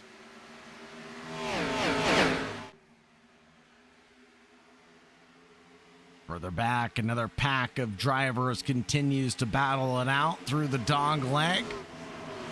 Zachary Steele and Connor Few, Justin Kruger, all getting their elbows out. 3 wide now as we exit 1 and 2.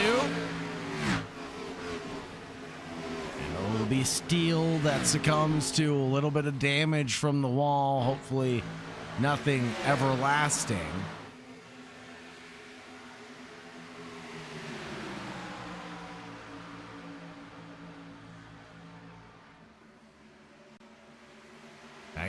Comes down on the 87, Connor Few, who's up 13 positions right now. Colton Gardner battles with Charlie Bowling, who moves up into P2.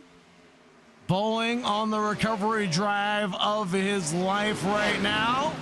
Half a second back off the leader of Cliff Adams.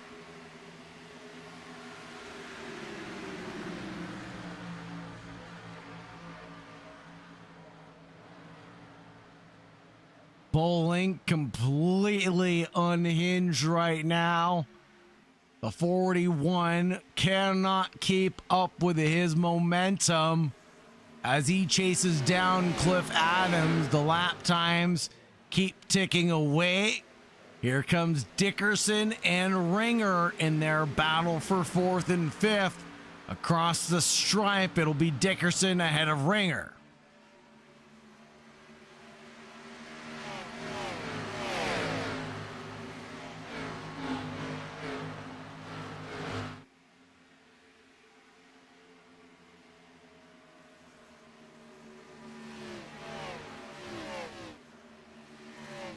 Here's Zachary Steele for CZ Motorsports and Aiden O'Neill, who's been up, down in the middle of this race and all over the place, really.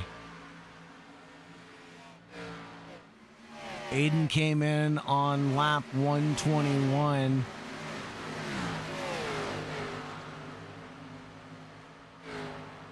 But had that little moment that checked him up down to the apron.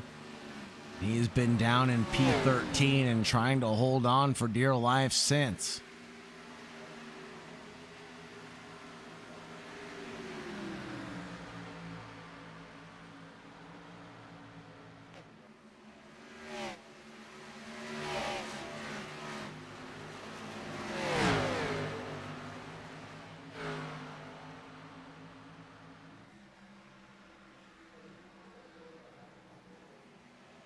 Dickerson, Ringer, Gardner coming through the dog leg, 3 abreast.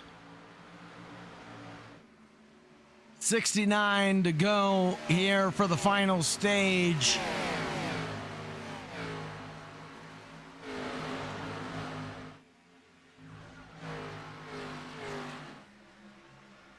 Shane Williams, the Ohio Sim Syndicate driver, 25, has had his wounds licked tonight as he had to make a very long pit stop of 1 minute and 12 seconds. Able to recover back onto the lead lap.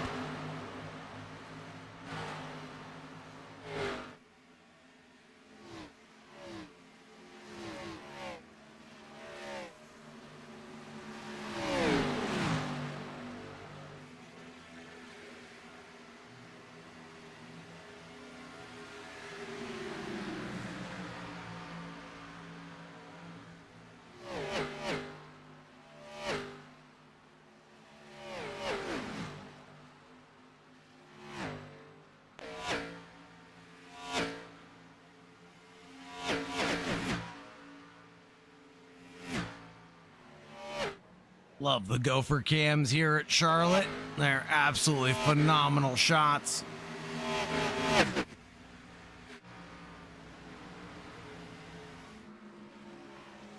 Take a look at the head-to-head matchup here between Bowling and Adams. The average not going the way of Bowling right now.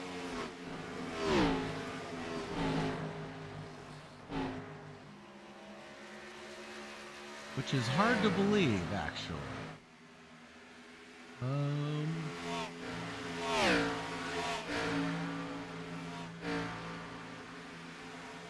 There we go. The catch being updated now. Bowling to catch in 3 laps or so. Right now, we don't need to worry about who's going to catch whom. Back here between Dickerson, Ringer, and Gardner, they're all 3 locked in this battle. 83 trying to come down on the 41, but he was having none of that. 44 leads the duo behind, leaves them to squabble for the pieces.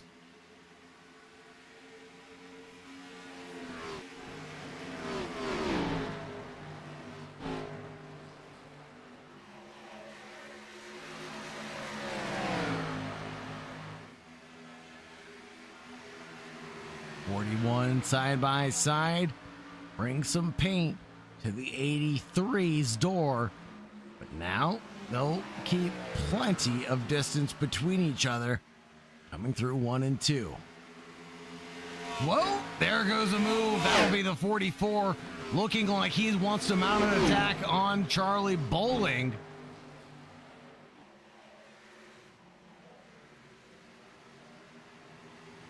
And again, there's another attack. Dickerson goes off track to make a move on Bowling, but Bowling left the door open. This is going to be 2 by 2 coming down into the next set of corners, but who's going to be on top? For right now, it's Dickerson. Bowling makes a huge mistake and makes love to the barriers behind. Gardner takes advantage of the mistake. The 83 further back wants to take advantage as well. That's Ringer.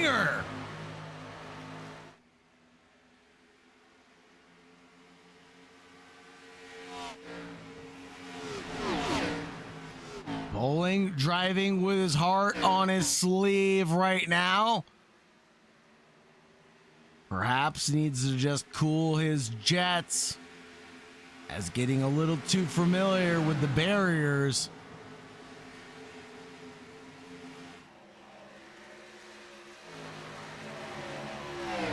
He's got to make these tires last about another 6 laps or so. I mean, you're begging for another 3 minutes of running. Can you keep it up?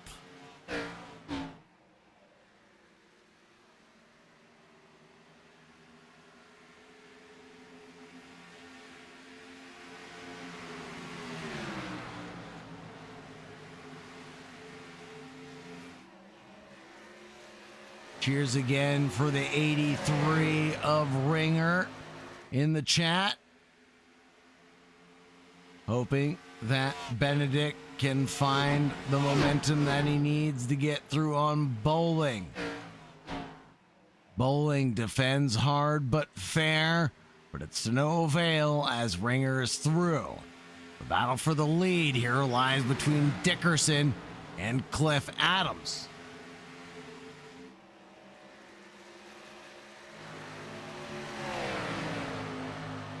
Oh, excuse me.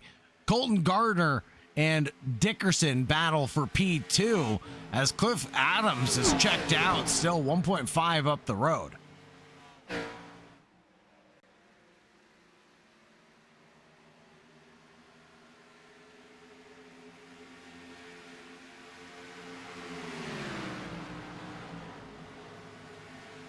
Now, I think the final fuel window is open.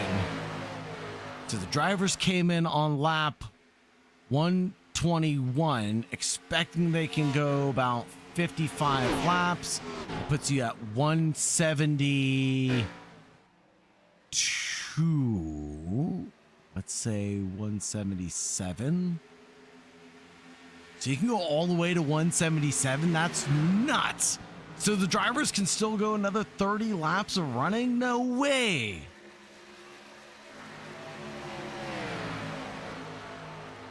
Well, yeah. Based on the tower telemetry and the estimated fuel, that is just an estimate based on the number of laps run and the drivers giving me some basic information. So it gives me a fuel gauge estimate, and that's all that is. But looking at it, yeah, I think the fuel window is open as Aiden O'Neill makes the first opportunity stop. Can he make it to the end is the question.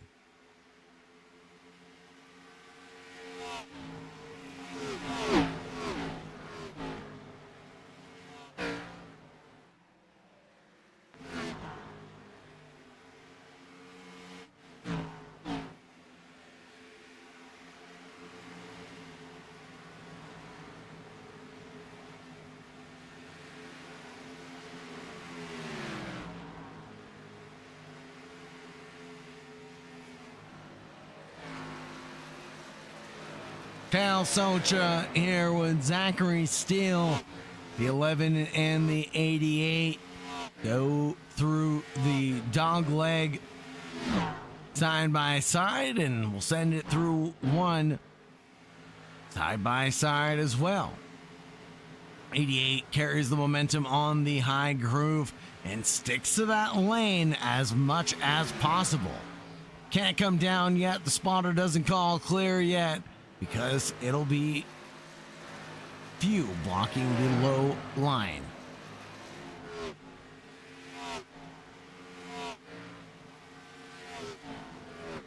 "53 laps left to go here, and plenty of action remains on the clock." Aiden O'Neill takes the first pit stop call of the drivers on the lead lap.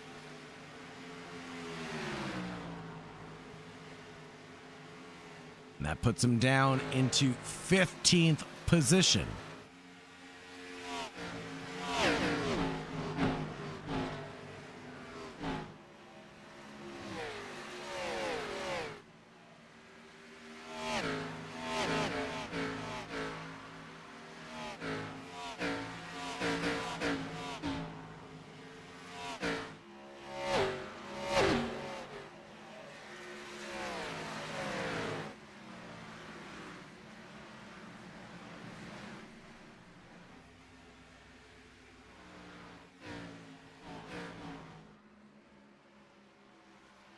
Here comes Gardner getting challenged by Benedict Ringer. And it's been continued all night long for Ringer to try to challenge back up into P3. But he has managed to do so. Now has Gardner, who's up 20 positions tonight.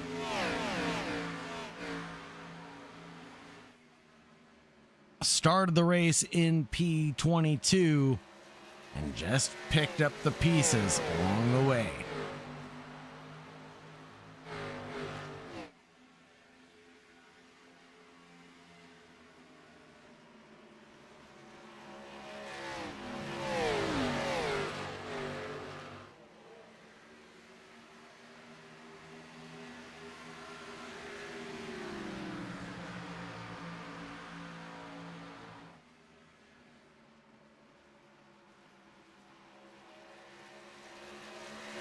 Things quieting down.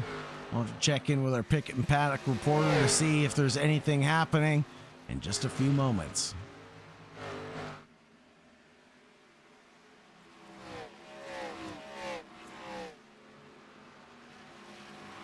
Bowling here with Brendan McHugh. Bowling back still up 3 positions tonight. And I thought I saw a pit stop call in the corner of my eye. Perhaps not.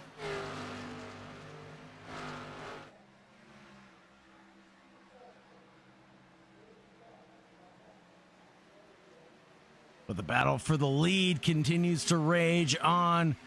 Ringer chases down his battle buddy of Gardner. And we have 3 different teams in the top 3 right now. Matt Dickerson from Vortex Motorsports would love to make it a 1-3 if possible. Even better, of course, is the 1-2. 47 laps to go, and definitely the final fuel window is open. But with an estimated fuel mileage of 55 laps, I suspect that the drivers are going to try to run this long stint as much as they can.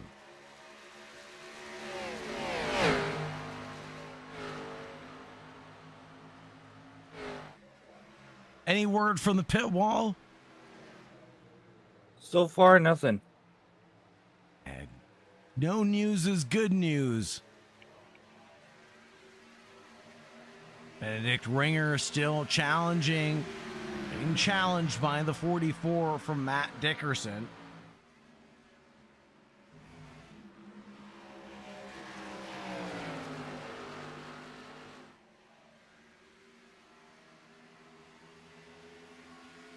A mistake there from the 83. A little kiss to the concrete. Little mistakes like that stacking up late in the stage. Got the 88 pitting here. 88 comes down pit road. That's 55 Zachary is Steele. also joining him. So that'll be Charlie Bowling in the 5 coming down pit road. Interesting.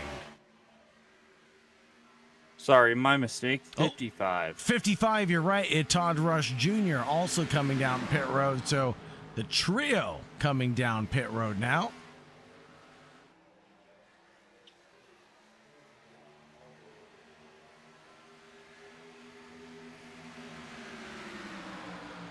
And just looking at the driver names as well, they're all on CZ Motorsports.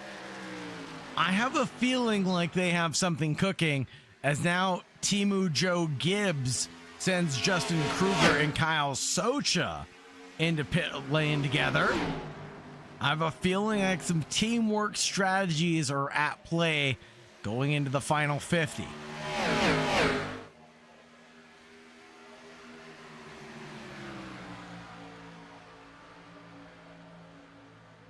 And the yellow flies here. And that's going to be huge for some of these drivers that were able to pit right when the caution came out. And it's going to be horrible for drivers that pit right before the caution came out. It sounds like it's going to be on the 88 here.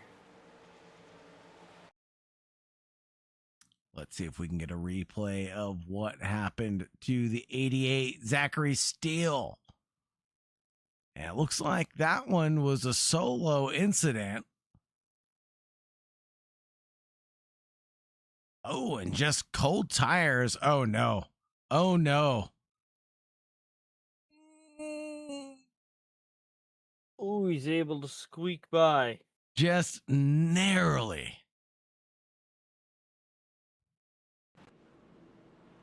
The DRSN replays are amazing. If you're interested in some of the overlays we use or some of the plugins that are available, make sure you check out Collateral Damage Sports Network, our partners here on the Digital Racing Sports Network, and also AI Crew Chief. For those of you that need a crew chief that'll tell you what you need to hear, not what you want to hear, get AI and Crew Chief. Get you the tools that you need to succeed, from fuel mileage, repairs, lap time analysis, and much more. AI Chief, take your game to the next level. Fleet of pit stops here for Cliff Adams, Ringer, Dickerson, Barker, McHugh, Few, Gardner.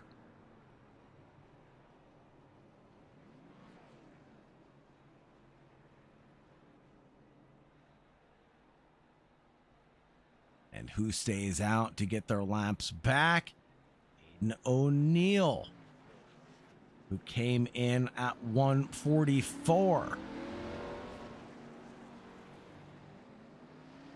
Justin Kruger, Charlie Bowling, Todd Rush Jr., Kyle Socha stay out as well. Lucky Dog going the way of Aiden O'Neill as he gets that precious lap back. Go back onto the lead. So Aiden O'Neill sitting pretty right now as the alternate strategy worked out for him.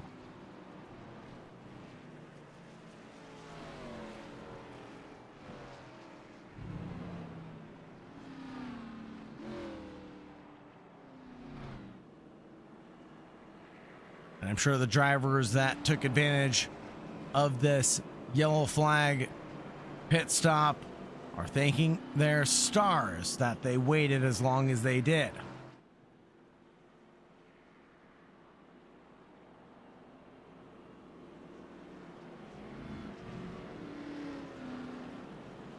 Wave around for Bowling. He must have been between the leader and the pace car, Todd Rush Jr. as well. Justin Kruger, so a fleet of cars getting the wave around now. And again, they're lucky stars as they get the wave around. They will be back onto the lead lap and on a similar strategy to the leaders at this point. So very, very lucky conditions for them.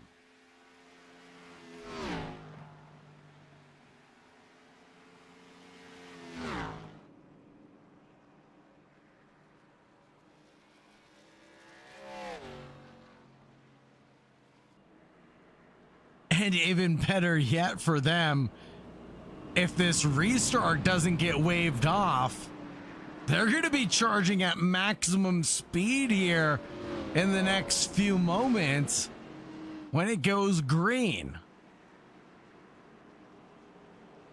If Bowling can time this... oh, no, Bowling's already caught back up. Never mind, disregard. I was going to say, if Bowling can catch up to the pack, just pitch perfectly, probably make a few positions up.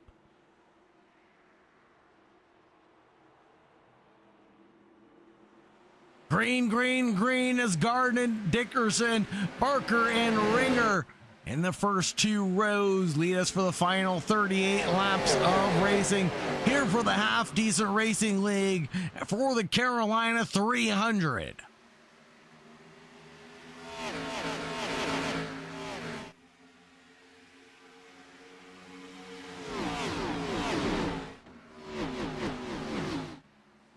Definitely going to be interesting here. Especially if there's another caution to see what everybody does. And with limited number of tires for the drivers to use over the weekend, I am curious to think who has planned for a late stage caution and perhaps has a set waiting on the walls for them.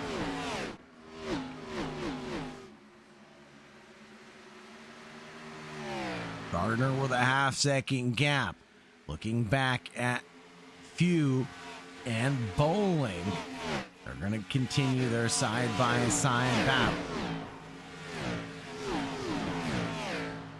19 of Few behind Bowling now. Bowling occupies the middle lane. Has no qualms about doing so. Single file is the order of operation now for majority of the field. As I think the track has rubbered in just pitch perfectly. Unless you're going for an attack, you're not really going on an alternate line. Dickerson pulls out the new fast lap of the race, a 30.07 that last time by.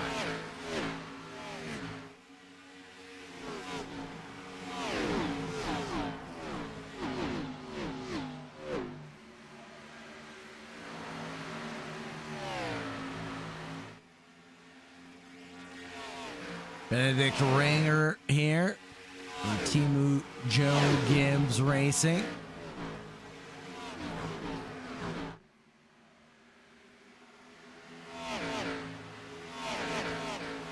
He's been in the trenches as well. He's been down to P17 and back in this event.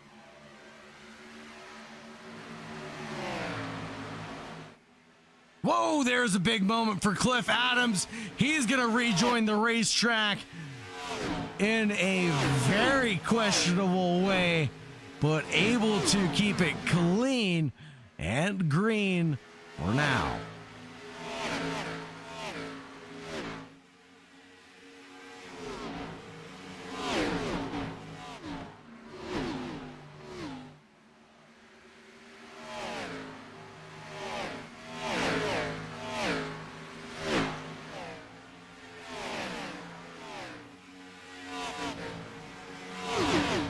Barker, Ringer, Adams, and Bowling all chopping it up. Whoa, no, there's a big hit into the number 80. That'll bring out a caution. I think that was the 80 and the 83 of Benedict Ringer. Sounds like the 80's taking it.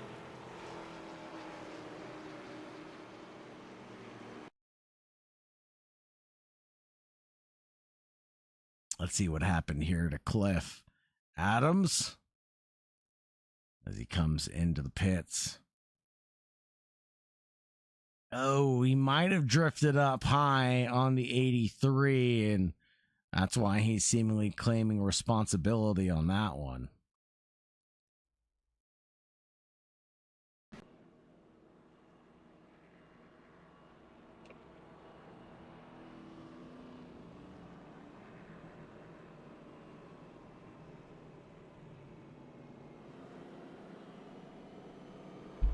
Now, with just 30 laps left of racing left to go, who's on the prime strategy going into the final few?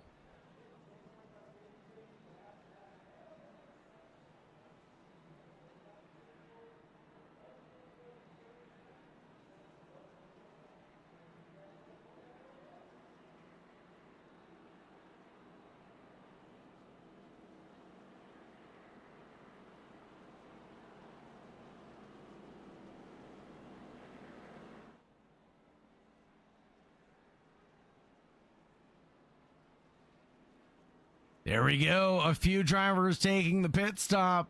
It'll be Ringer, O'Neill, and Adams in the pit stop.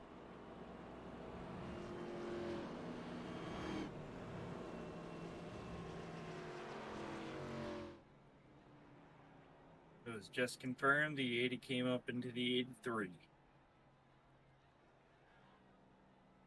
Thank you very much there, brother. Appreciate you. Now, here we go. The pit stops are complete. And are we ready to go back?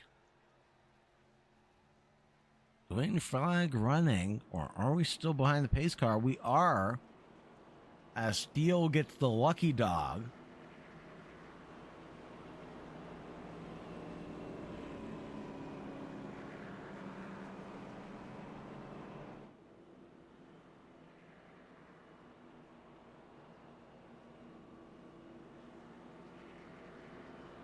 So we'll spend another lap single file for now.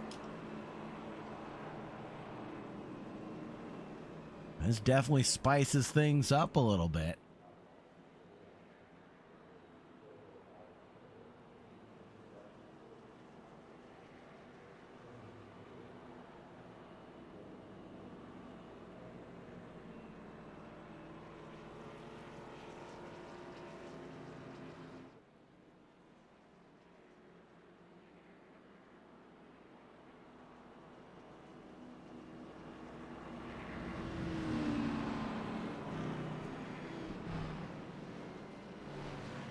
Two by two between Gardner, Dickerson, Barker, Bowling.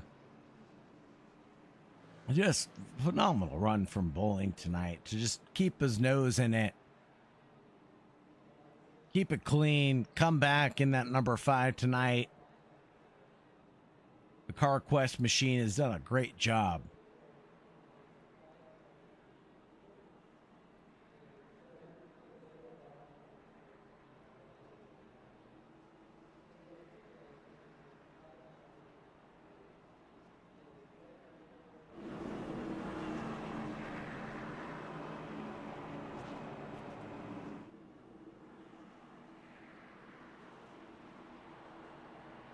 Biggest gainers right now include Colton Gardner, Connor Few, Kevin Page, Brandon McHugh, and Todd Rush Jr.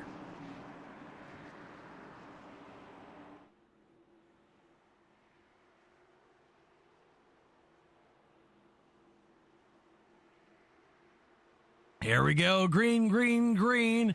Has the 41, tries to control the field, but it will be Matt Dickerson who chases down with Charlie Bowling in third position.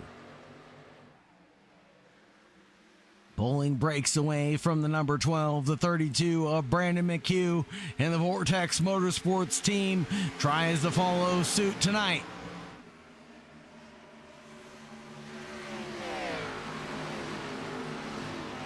"28 laps left of race running to go. The drivers are going to push as hard as they possibly can. There's only a few Toyotas out in the field, but they're all bunched together. Kyle Socha, Todd Rush Jr., and Zachary Steele.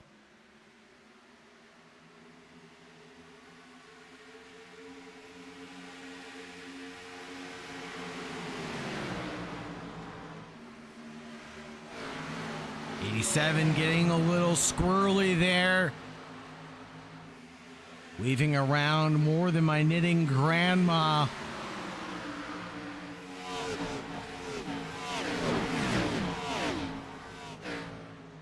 Aiden O'Neill has got to come to grips with this car. Pass for the lead as Dickerson changes positions with Colton Gardner. Gardner tries to stave off the attacking 44. Can he continue this attack?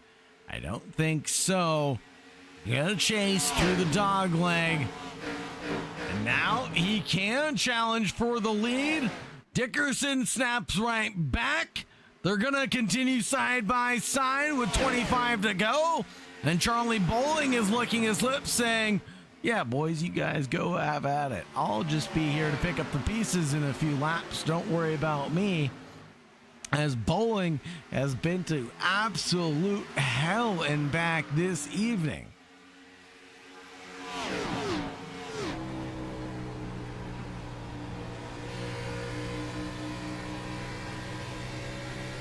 If anybody's gonna find a way to win, it's gonna be Charlie Bowling here.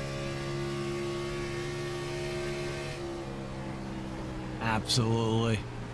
The CZ Motorsports driver is all on his own. It's Todd Rush Jr. and Zachary Steele unable to help him out now.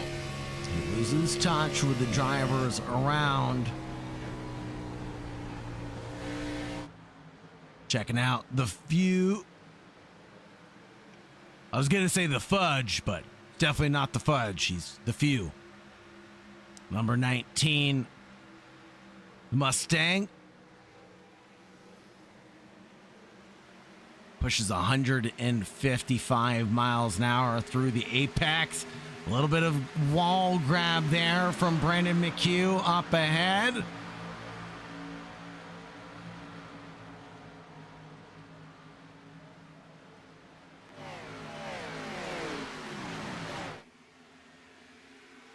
We have still got a race on our hands with 22 remaining in the third stage.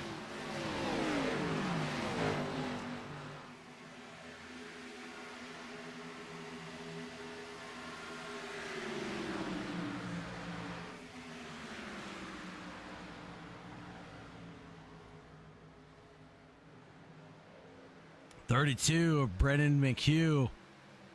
Vortex Motorsports has a long way to the top if he wants to rock and roll again. Number 32 has been through the trenches as well.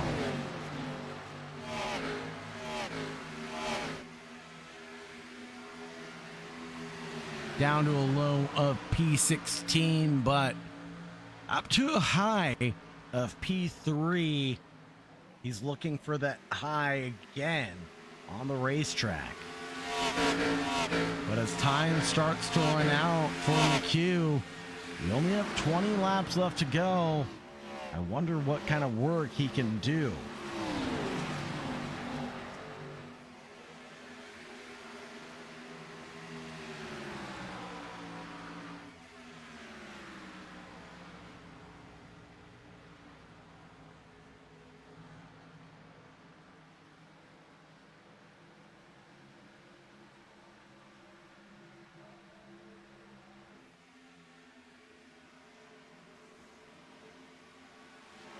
Here's a good charge. The momentum for the number 11 of Kyle Socha on Connor Few, the Blue Ridge Racing Organization under threat.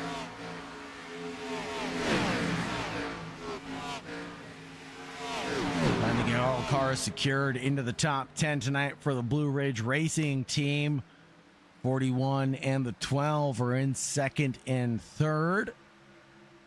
Connor Few sitting just in top 10.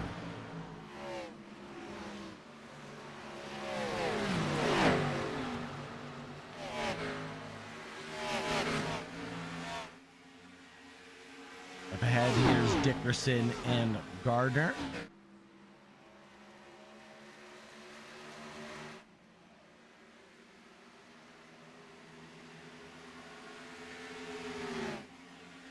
Gardner charges to the inside, has the momentum, and slams on the brakes.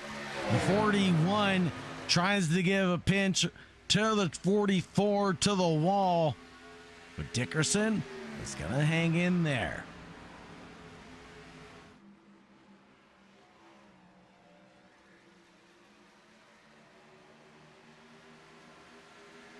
Wheel to wheel with 16 laps left to go.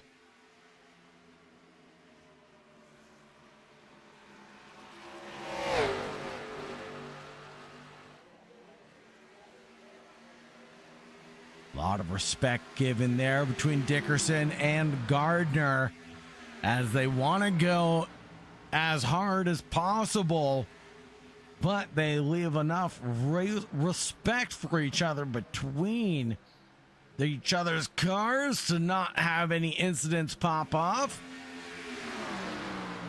41 and the 44 here and now go side by side. This also forces a little side by side kerfuffle between the 87 and the 12.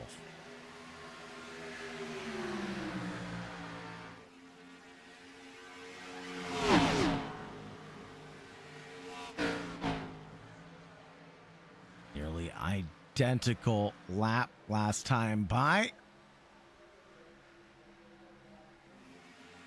As expected.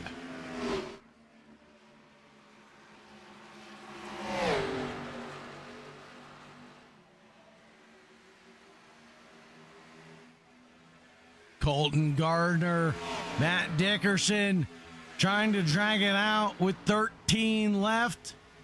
The 87 of Aiden O'Neill comes out of nowhere. Back up into P3 to turn this three-way squabble, this little menage a trois, into a quattro. Jacob Barker to get involved in the Flying V. 87 doors, the 41, of Gardner.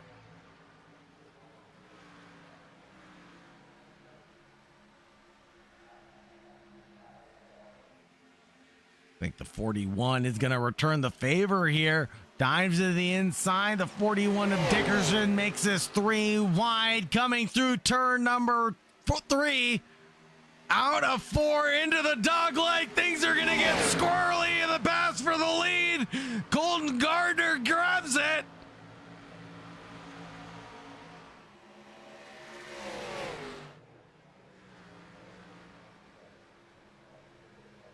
Gardner, O'Neill, Dickerson, Barker. In that order.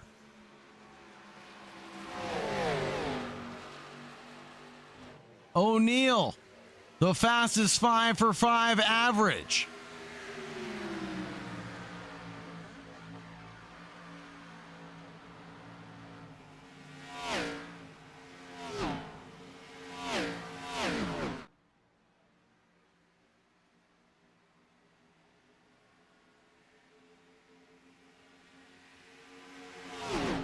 Here we go. The battle for the lead between O'Neill and the 41 of Gardner. There goes the 44, Dickerson behind. Opens the door himself as he wants to chase down O'Neill for the lead with just under 10 to go.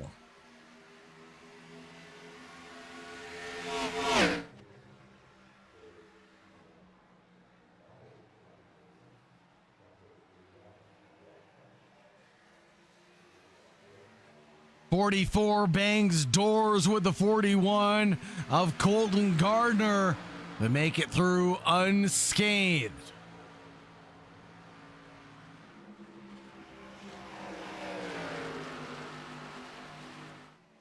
Little squeeze given there. Out to the barriers for the 44. Dickerson's got to be careful now. He's led us for 70 laps. Can he lead us for the one that matters?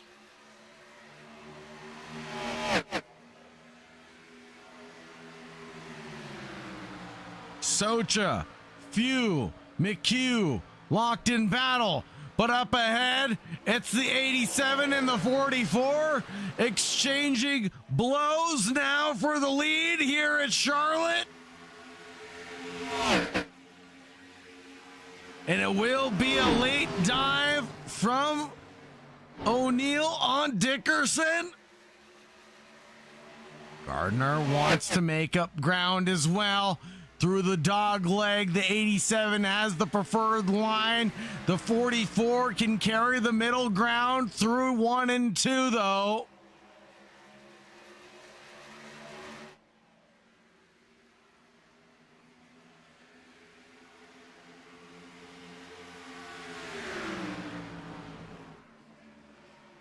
Fastest 5 best laps go the way of Dickerson, Williams, Gardner, Bowling, and Adams.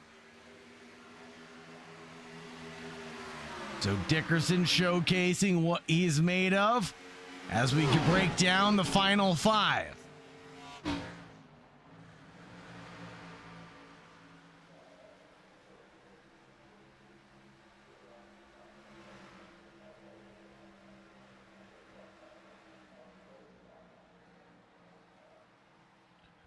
Can Dickerson be stopped in the 44?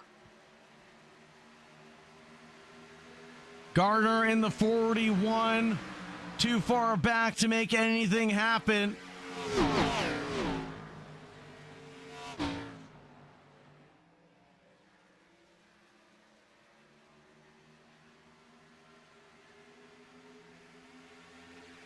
Ranger trying to close down the gap with the fastest 5 last laps, but I think it's a little too late.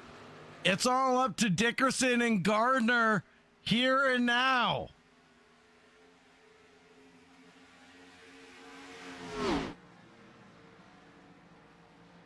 Gap comes down a little bit from Colton Gardner to Matt Dickerson.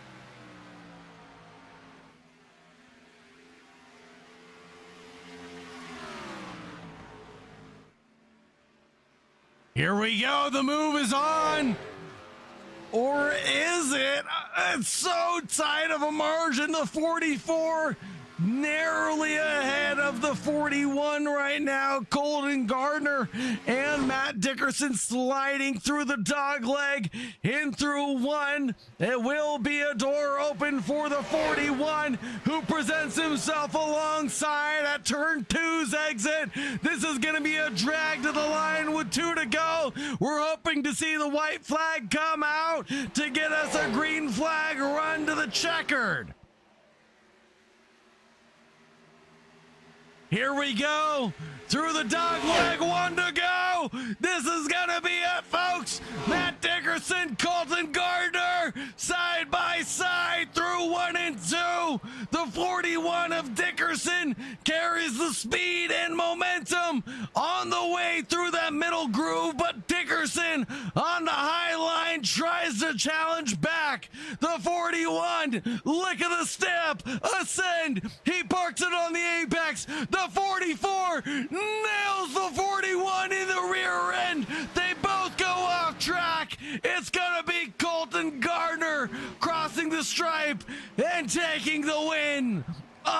especially, of course, Holy Toledo. What a battle to the line. And that was a great finish.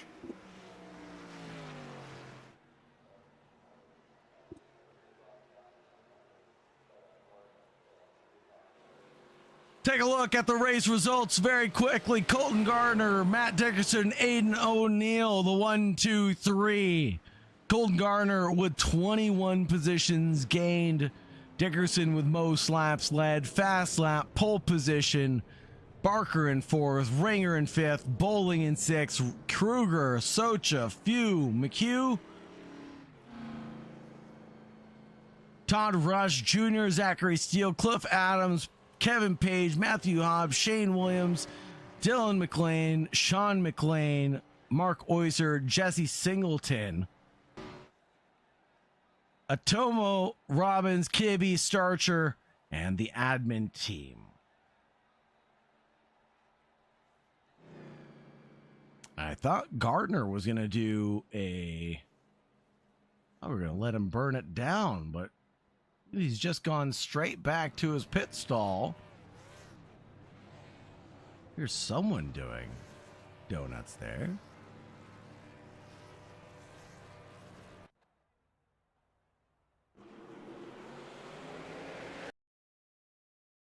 We'll talk to our race winners here in just a few moments.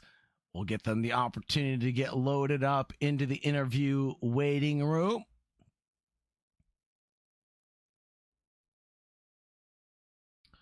Let's talk to first Aiden O'Neill.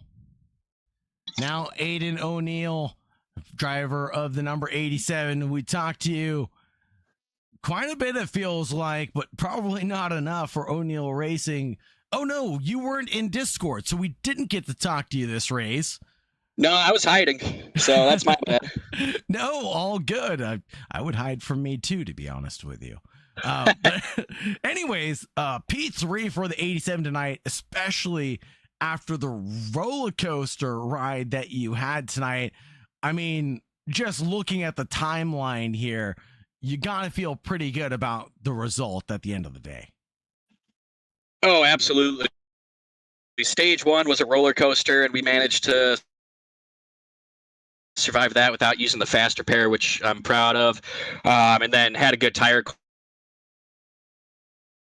called. And then, I thought the race was lost in stage 3. I was trying an alternate strategy to hopefully have a set of tires at the end there, and everything kind of fell into place for me to be able to run from, I think it was 11th back up to 1st, and then unfortunately dropped back in Matt that I had the pleasure of taking part of, but that was awesome.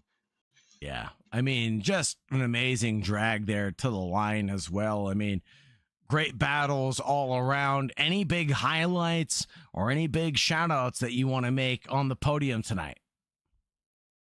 I'd like to give a shout out to my girlfriend Gabby, to Preston for watching. Thank you guys for supporting and watching us. And then I'd like to give my condolences to the Kyle Busch family. Unfortunately, with his passing this week, unexpectedly, that was a huge shock for the racing world, and he will certainly be missed. Absolutely. Thank you very much, Aiden. Appreciate that. Of course. Have a great night, and most importantly, stay safe out there, brother. You as well. Thank you. You too. Thanks for having me. Next up, we'll talk to Mr. Dickerson. Now, What's up, buddy? not much, man. And this is a gutting conversation to have because you kept it right where you needed to all race long. In your opinion, what did you need to do to get through Colton Gardner at the stripe? Oh, well, literally, I was debating it the whole last lap because I knew we were going to be side by side the whole lap. And then I figured, honestly, like the last corner, you know what I mean? I was pinning him down last couple laps there, and I figured he'd push it in there pretty hard.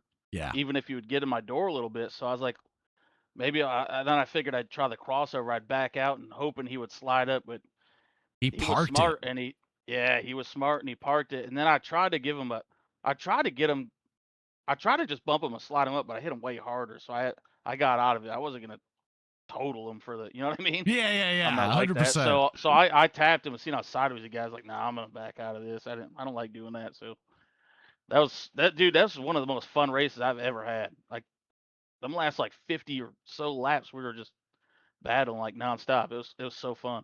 It was a rhythm that y'all were in, wasn't it? Oh yeah, dude, it was insane. And then Aiden was flying too, and like, Where did man, it he was come nuts, dude. from? I don't know. I'm wondering if he took. I was wondering if he took tires under that last caution there. Here, I can I'm check wondering for if us. he did. He did. Possibly he took. He Yeah, did. that's what it was. Yep. They're only like 9 or 10 laps newer, but I mean that's gonna make a little difference. Yeah, that So was he a came back up through big there. difference, though. And he charged Yeah, through yeah. the field like nothing. I think he was down in P12 when I checked in with him. And then, Yep. yeah, next thing I knew, Yeah, I he's seen him in the battling mirror V3. coming. I was like, oh crap! I'm pretty sure he got tires. But I wanted to save my last set because we only had 9 laps on him, and I was like, dude, I'm gonna want these if another caution comes out for sure. Right. I But was it gonna never put him in. happened. I mean, you guys had such a great, I would say, final stint there. Final 2 stretches of race running were super clean. What does it take, especially in these cars, to get through races, with a few cautions that are results of just incidences or accidents, let's call them? I mean, I think it's just this. I mean, this league is awesome, man. Like I Yeah. actually started on iRacing a little over a year ago now. This was my first league, and this is like the one I've stayed in the whole time. It's gotten better every season. Thanks to Todd and all the admins, and it just seems like every race we run gets better and better. Competition gets closer, gets cleaner and cleaner. It gets even more fun every time, dude. Yeah. So fun. It looks like it. That's for sure. Can't wait to watch this one back too, because that was insane in the car. Yeah. I was like, oh god. Hopefully I do it some justice, Matt. Anybody you'd like to shout out or anybody you'd like to thank on the P2 tonight? Yeah, man. You for broadcasting. Be watching it back, and then Todd for running the league and all the admins, and then my teammates Cliff, Brendan, and Steven, and Bully Dog Coffee Company, and yeah, man, get some coffee. BullyDogCoffeeCompany.com. Right on. Thank you very much, Matt. Appreciate you. Have a wonderful night and stay safe out there. Thank you, buddy. Yep, have a good weekend, man. You too, brother. And I'm unfortunately not seeing our race winner, Colton Gardner, in chat. Driver we probably want to talk to the most. We'll give him a few moments, but want to give a shout out and thanks to all of our partners, AI Chief and the Collateral Damage Sports Network here on the Digital Racing Sports Network. Thank you very much for joining, everybody. Thank you very much for tuning in. It's been a pleasure to take you from green to checkered flag on behalf of the DRSN. I've been your host, Sagar Bakshi, taking you from green to checkered flag, from start to finish. Have a great night. And as always, make sure you stay safe out there. Goodbye for now.